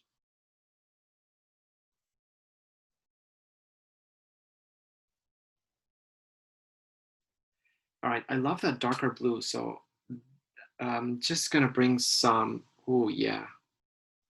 Because I feel the fabric also is important. And that separation is important between the beard and the t-shirt. Since I don't have like the neck showing. I think that I want to make sure that that reads. I'm loving this, you guys. Give yourselves some compliments. I haven't seen it, but I just can't wait. This is so good. I never anticipated I would have a joyful Friday based on the bombardment of stupid shit. And I'm having a blast. So yeah, Jen, are you ready to depart? Yes, is that okay? Yeah. No, I just wanted to say goodbye. Okay, awesome. I am going to depart. I just want to clarify, I have feedback for Darlene, Claire, Lois, Sarah, and Laura, and I have not gotten a response from Julie, Hanya, or Dina. Okay. So okay, great. Lee just agreed. Okay, so Okay. I'll update my list and I'll text it to you. Okay, thanks. Yeah, so that's going to give me an idea of how much time I can allocate to each one of you. And best of luck. And also enjoy the Friday. It looks like it's a perfect opportunity to, yeah, stay away from the nonsense. So good luck, Jen. Yeah, right. Thanks, guys. Okay, have fun, you guys. I can't wait to see the work. Bye. Bye, Jen. And what we're going to do, if you don't mind, actually, I'm going to take the opportunity that Jen is leaving, and then I will pause the webinar, and then let's give ourselves, I'm going to leave the stage like the way it is. I'm going to take a picture of this. I'll upload it, and then let's reconvene at 1:11, and then we'll just allocate enough time for everyone. Upload the image if you can, that would be great. And I'll see you at 1:11. Okay, here we go. All right. So hi everyone. And what I'm gonna do is you guys, you can unmute yourselves also. So anyone can jump in. I'm not bloated yet. This is Claire. Hi, Claire. Hi. But I'm about to. Okay. Yeah. Well, anytime. So I am going to share, and let's do this. And okay, let me see. How am I doing this? Okay, yeah. So yeah, that was the image that I was talking about, and the one that Sarah Jennings used as reference. And yeah, so I'm just gonna work. Dina, since you were the last person last time, I'm just gonna start with you. And thanks for being there. How are you, Dina? Fine, thank you.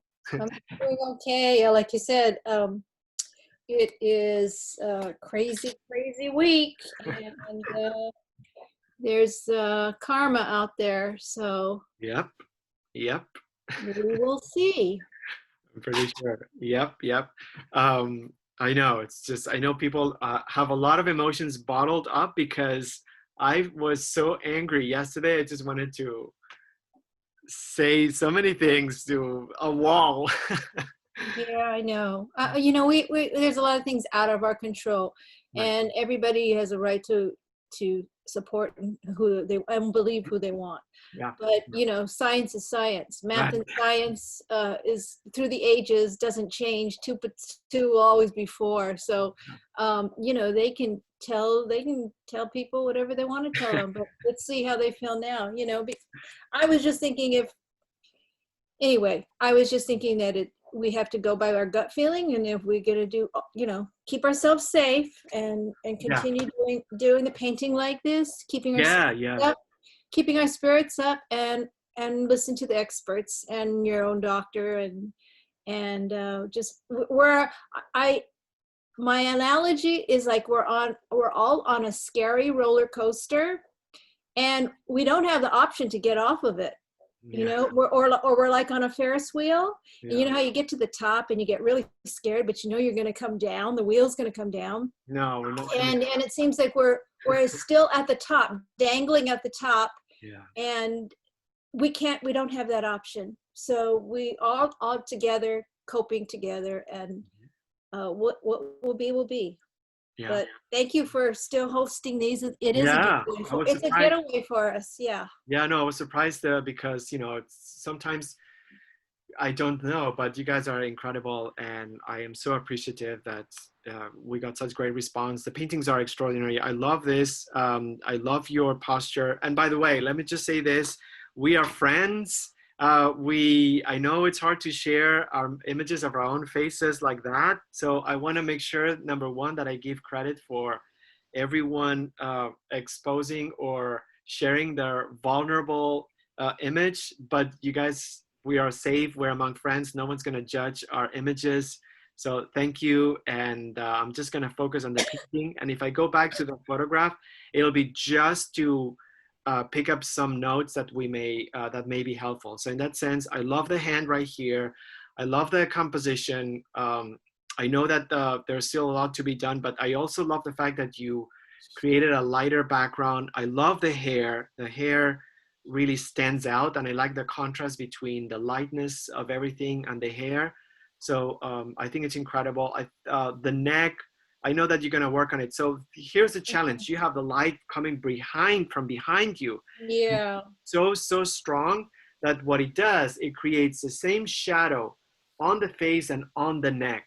So I think that's going to be a challenge in that sense.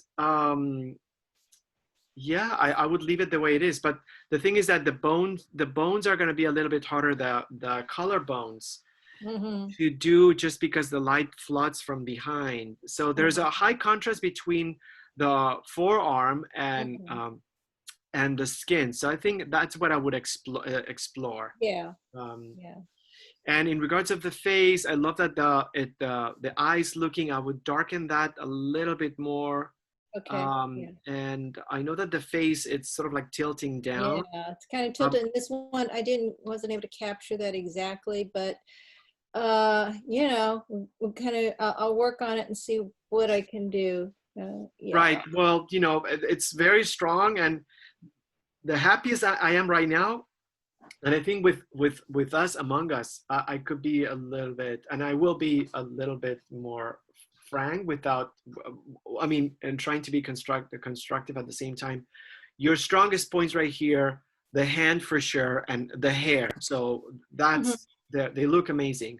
I feel like the way you have it, the position of the eye and the position of the mouth, they feel not correlated.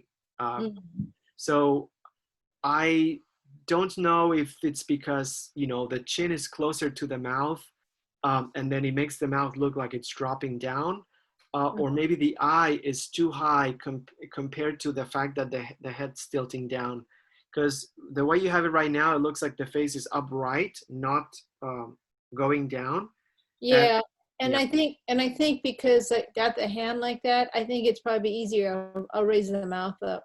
If I raise the mouth up, it'll be better. I think probably that's a good idea. But it'll be too much to try and move the eye and have it tilt down at this point, I think, especially because I'm using acrylic too. Oh, okay. So, yeah, I think, yeah, you know, a few tweaks, but make the adjustments so there's correlation, and then the rest is perfect. Yeah, thank you. Thanks, Dina. I really appreciate it. And Sarah Jennings, great image. I love your first pass. Great back of the hand. Love the color palette. Love the background. There's something that the spatial context it's really cool. It makes it look like almost like a paparazzi photo. You know, it's like a flashlight, and then the background it's lit as well. So composition wise, I like the fact that you made it off center, and then you have this area that you want to be part of it. So there's something really intentional. I like the fact that, you know, it's cropped. I love the position of the hand, like covering your mouth, but not your eyes, and the eyes are closed. So you bring expression from the hand and also the eyes. So I think um, uh, this is you're getting better at self-portrait, Sarah. So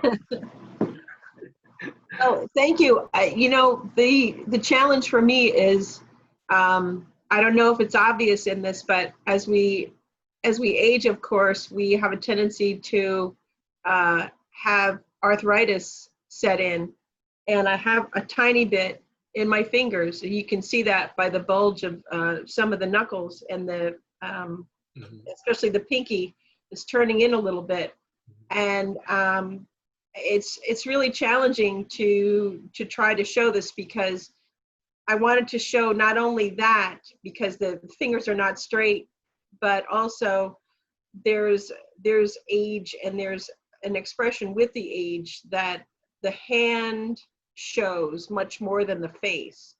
And after I looked at the picture, I didn't realize at first that that's what was happening, but working on Notorious RBG, I realized that the hand was such a part of her expression in that image, and I really appreciated having to do it again. good. Yeah, well, I would say, with all due respect, obviously this is not an asset, but in regards of a subject of a painting, it is, because it's even more expressive, if you ask me. You know, the fact that you have that accentuated, you know, the bones, and they're sort of like conditioning the direction of the fingers. It's very Egon Schiele in that expression. Wow. Okay. uh, in regards to it expresses so much, you know. So I think it's an asset, and I would even exaggerate it more if you Okay. because I feel like that's absolutely incredible. I think there's a lot. Oh, the background in Paris. Oh my gosh. Yes, it is. It's a photograph of Paris at night, and you know, I just did the wash of it, but one of the reasons that I wanted to include it is because I wanted to juxtapose the anguish with an image of incredible beauty.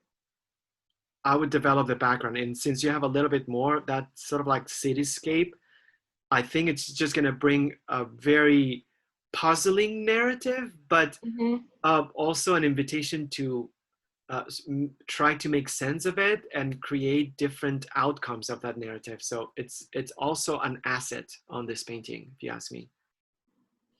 Okay, I thanks. would work on the back of the palm. I know you need to work a little bit more, and you're going to do like 2 more passes, but on the back of the palm, I feel like that something here needs to be, because the continuation of the split between the fingers, I think it needs to be sort of like softened, because there's something about the split between the fingers stopping and then continuing with a different quality.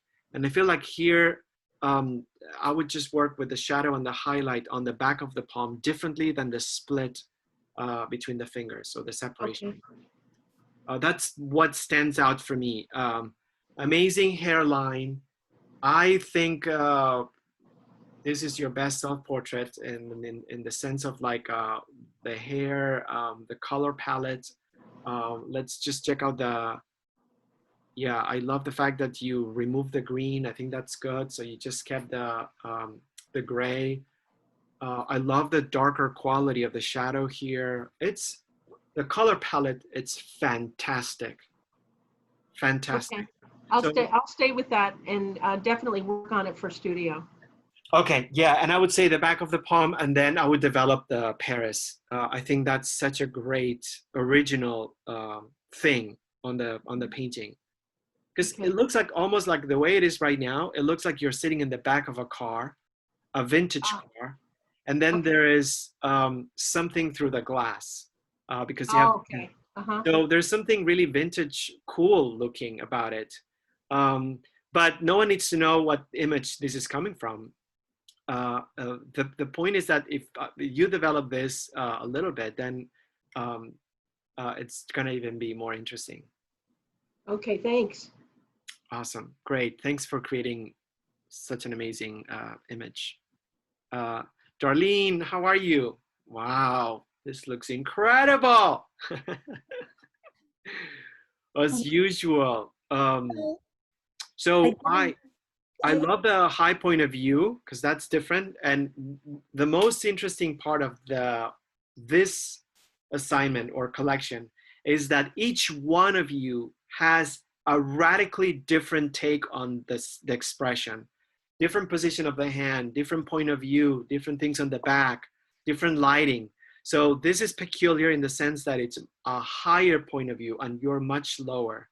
So I love the fact that the figure at the bottom, it just kind of like shrinks. It increases that exaggeration of a really vertical point of view. So composition, oh, I love the t-shirt. Composition wise, it looks great. It's off center in a way that makes it look interesting. Yeah, I would say, okay, so in regards of like drawing, for example, because I'm not going to go into color of the skin or anything like that, because that's something that we can talk a little bit later, but I feel Julio, do you hear me? Yes. I I was so afraid of dripping paint this time that I kind of was very careful. Like, does that make sense? Yeah, it works. And there's not a lot of paint on this yet. Good. It works. And in fact, you probably picked it up, but I sort of like in my way of articulating that, I was addressing it to you specifically in a way, because I know that you mentioned that you had like issues with the medium and the mineral spirits. So it's very specific in a way of like giving a way of applying it that would be different. So I think it's very successful in that sense, Darlene. Okay. Thank you. The hands are so dark because I spent so much time on them that everything washed away.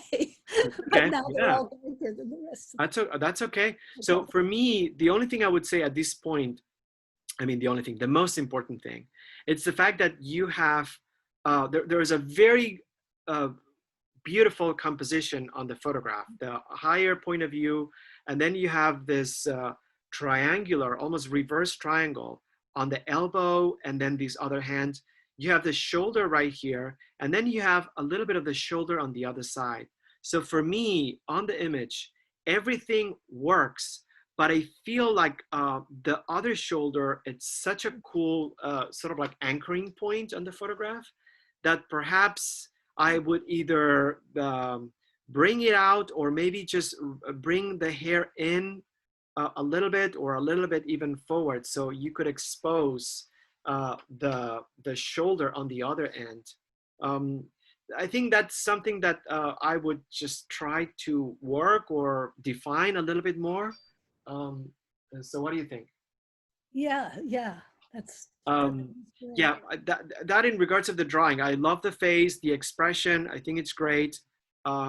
Sorry, Laura. And then yes, I would say also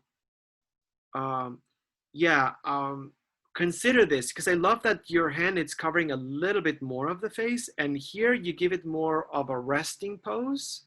Oh, okay. So perhaps, I don't know if I would touch it because, but perhaps bringing some of the fingers or maybe just rotating a little bit the hand closer to the nose, and that way it would give you much more space to bring in the hair and show the shoulder. So consider, because you have a sort of like an early stage, the face looks great, the shoulder on the right looks great, but just consider if you want to keep the resting pose or bring the fingers a tad more towards the nose. Okay. Yeah. I see. Yeah, that's what I would kind of like work on, and then we can always work on the skin tones and everything, which look great, by the way, maybe later. Okay, that sounds, that's great. Thank you. Great. Thanks, Arlene. I'm just so happy that I didn't have a drip problem this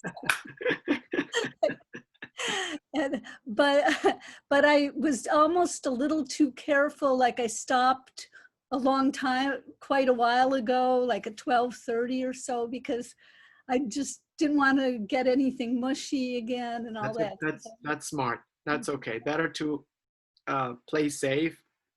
You have a strong base right here, and then you can always develop it forward. But it's looking really good, really good. Thank you. Thanks. Awesome, cool.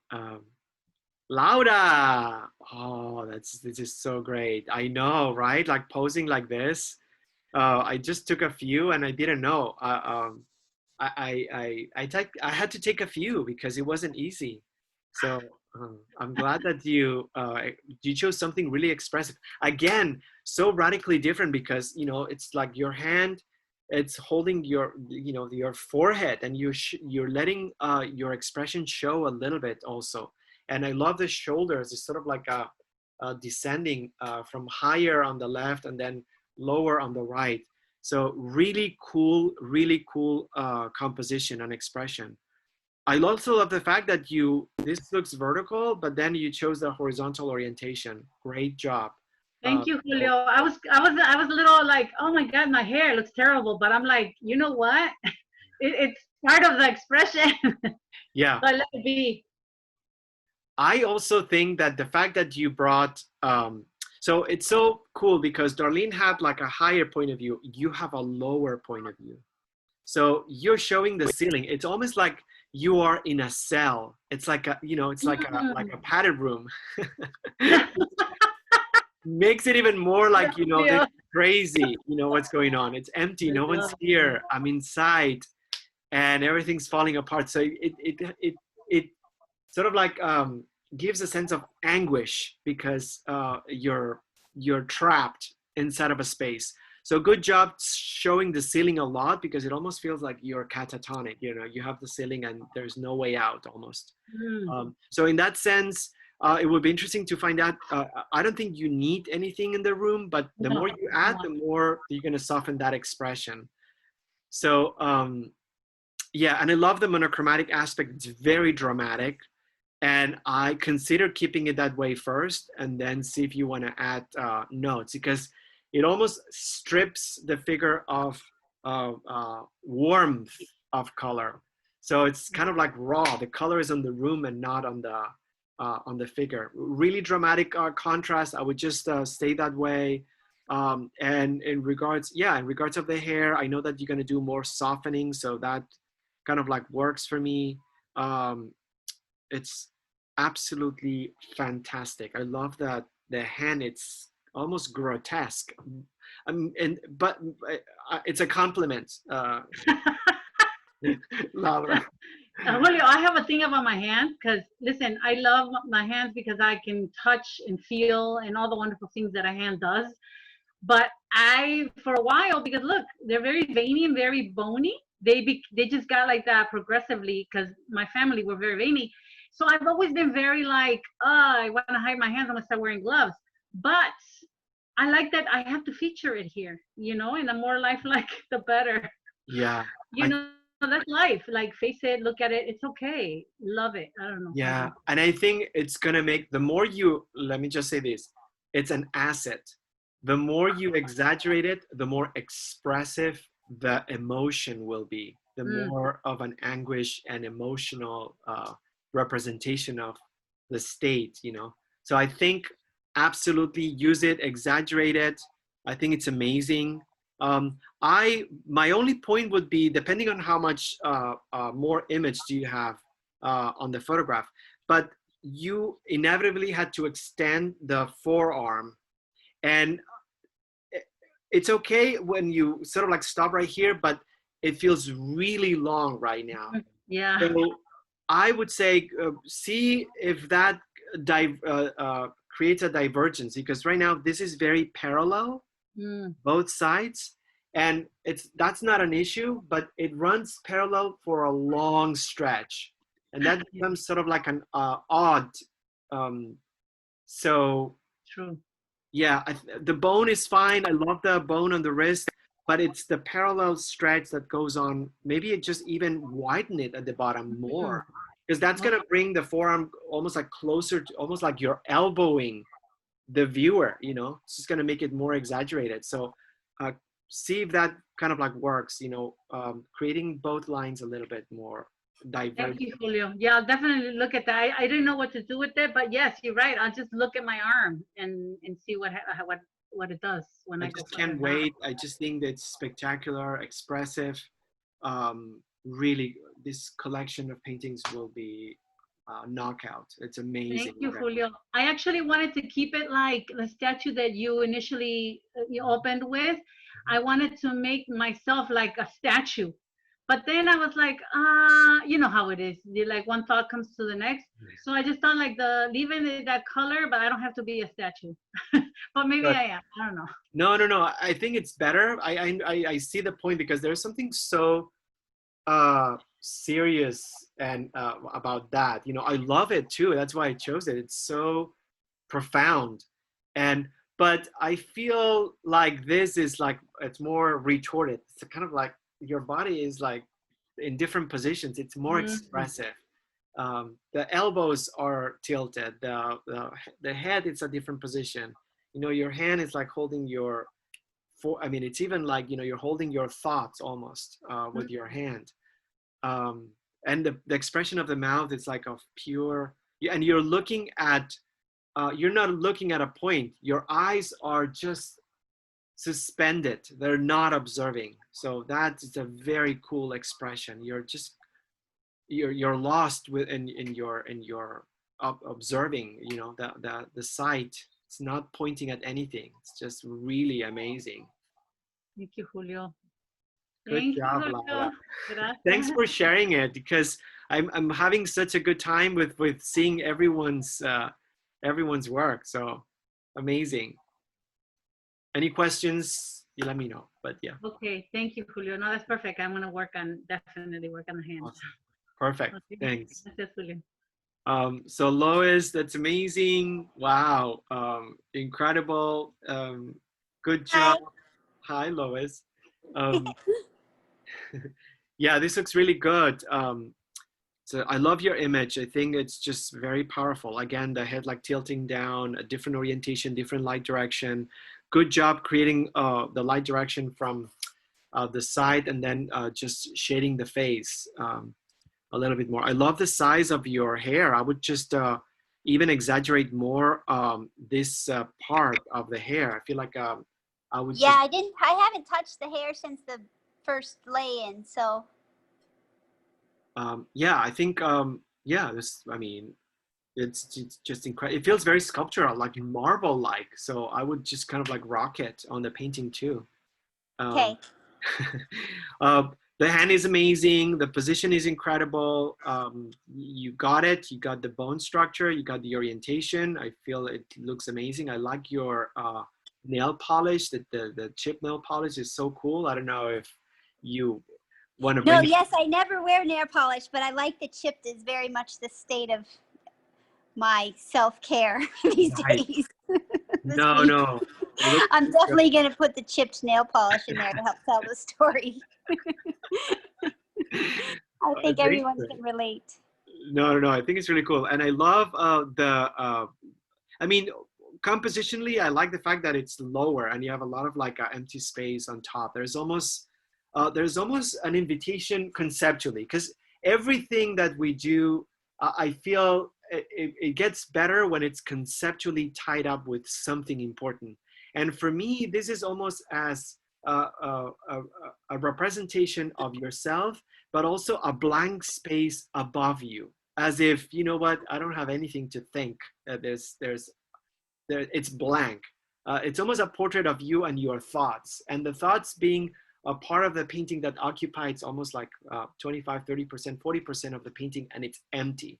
So it would not be as successful if your expression was happy, because then it would be like, okay, so what's that empty space doing above? But because you have this sort of like serious, profound, you know, expression, then it makes sense that the top is empty. And I would say, you know, what I would do, I like the red, gorgeous, beautiful. I love the skin tone and the bone structure, but I feel like the expression of the mouth, on the painting, it almost feels there's a sense of almost like happiness. It's almost like you're almost like semi-smiling.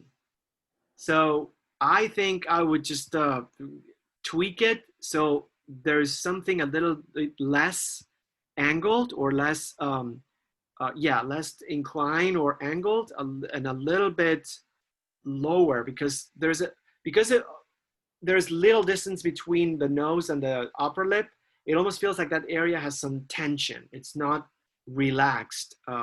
So I feel like on your image, there's a little bit less tension on that part. It's almost, the mouth feels very sad, almost as if you were crying, and the mouth correlates with that feeling. But I feel like on the painting, it's a little bit too much. Yeah, I see that. Yeah. What do you think? I agree with you. Yeah. That I think, you know, when I go back in just to really get that tone, almost the same thing like when I did Gidget in front of the computer. Right. Yeah. Yeah. And it was just it was a tiny little thing, but it's important. I think so. It's just incredible. And it's such a, I love this painting so much. But it's such a different, we've done like 2 or 3 already self-portraits, but this is so different. Who would have thought when we did the first self-portrait that we would do one like this, you know? You guys, this was so amazing. timely. Say that again? This was amazing. I only went on Twitter 3 times during the update, during painting, instead of 3,000 that I would have. I love you guys. This was awesome. Thank you. Oh, thank you, Lois. Yeah. Beautiful paintings, everyone. Yes. And that's my phone, by the way. Sorry, but it's being very rude. So let me just turn it off. But yeah, thank you. It makes me thrilled and super happy. And Julie, that's just so good. Paul. You got it. Oh my gosh. Self-portrait. I just couldn't today. Okay. Yeah. So I love the fact that it's so different. You got a double face palm. So that's good. For starters, you know, that's the difference between yours and everyone else's. So I really appreciate it. And you covering everything. Nose, mouth, eyes, really good. I just love. You have a double challenge because you have 2 hands and you had to split the work into 2 different areas. So naturally, you had less time in order to create the illusion of a hand resting on top of the face. But you did it. I think it just looks great. I'm gonna go back and look at the image.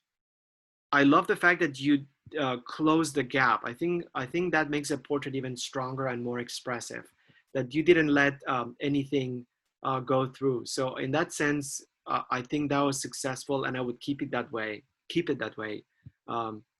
So that's so fat. Say that again? Too big, I feel like the front hand is a little. Oh, the front hand. Well, I mean, I overworked it. I really had a lot of trouble with it.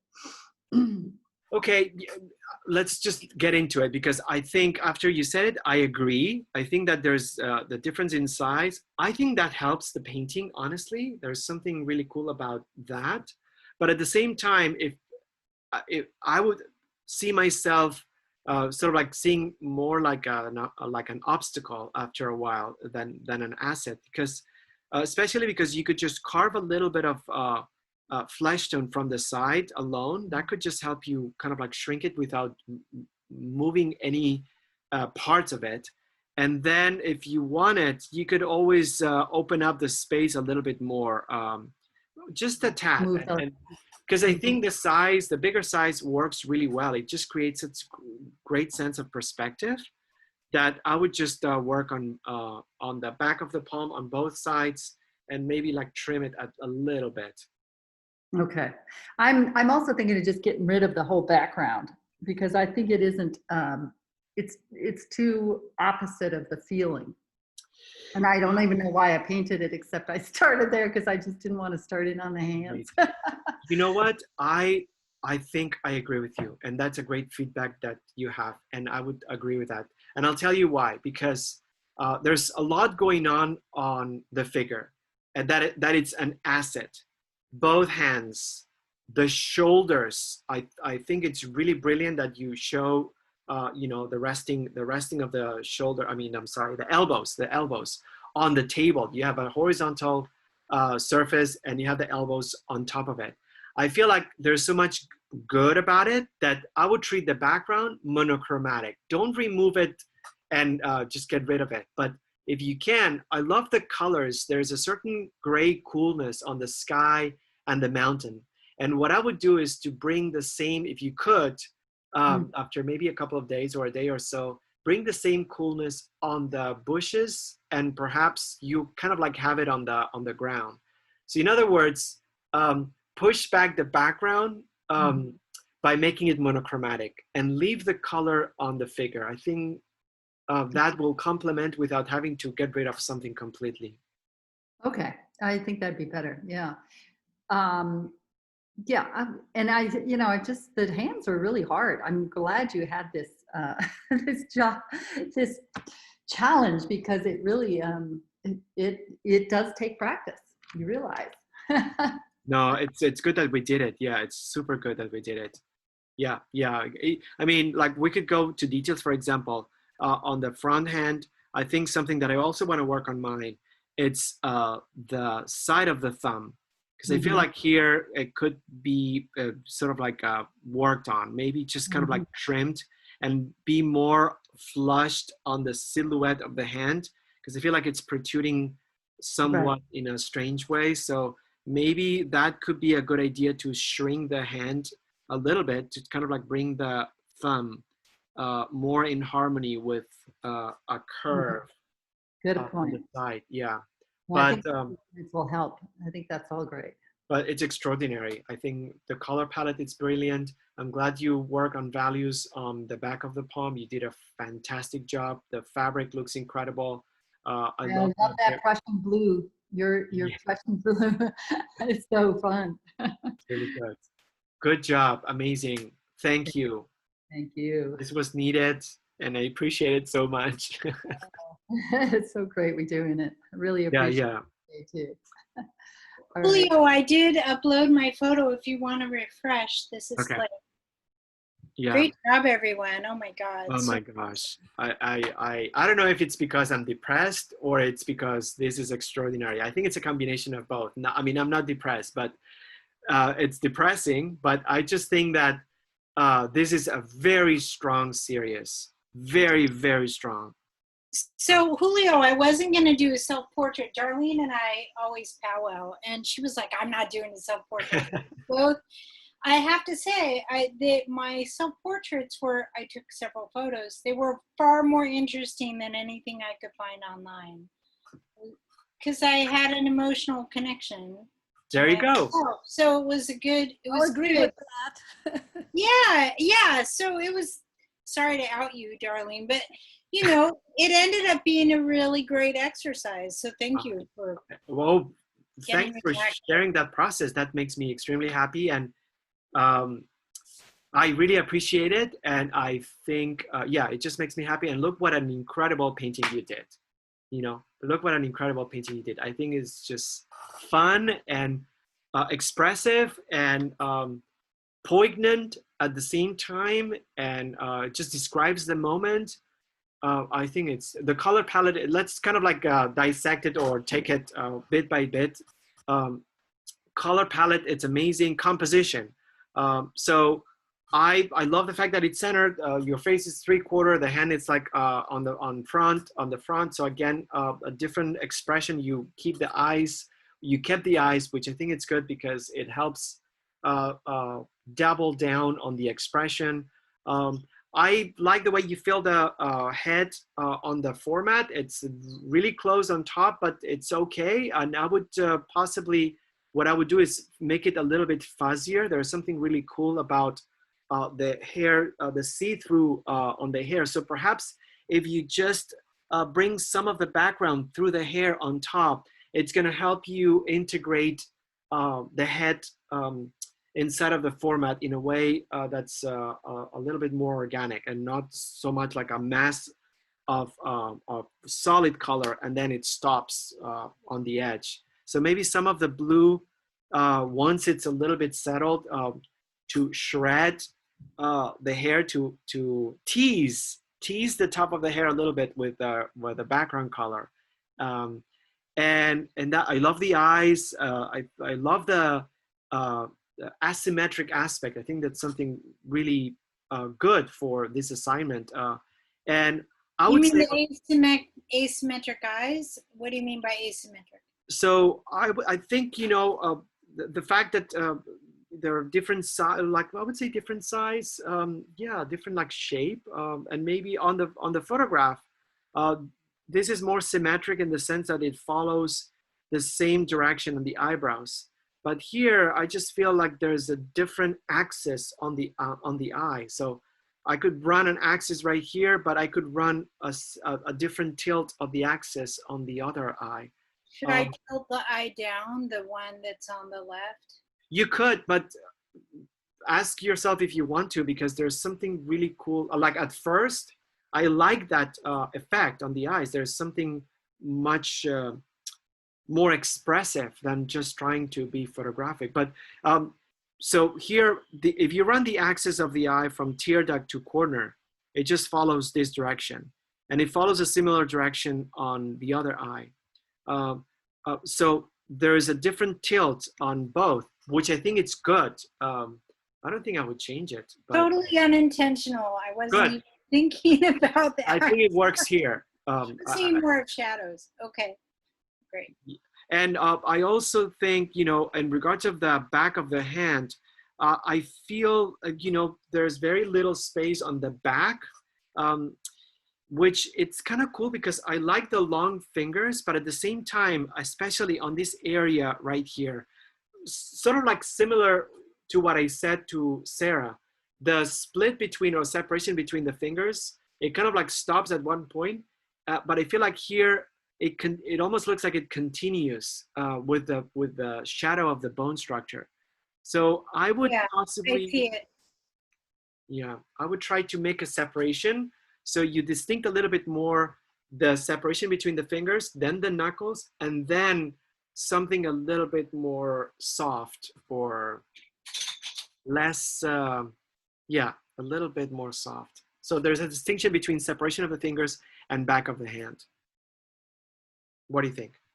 I agree. I agree. You know, it's hard to see it when you're doing it. And then when you step back and then you're like, oh, now I see it. And I love what Laura said about, oh, I could just look at my hand. I don't need to look at the photo. I can old school look at my own hand. That's it's also just, true. But when you're painting with your hand, that's harder to do. Right. Yeah. Yeah. No, definitely.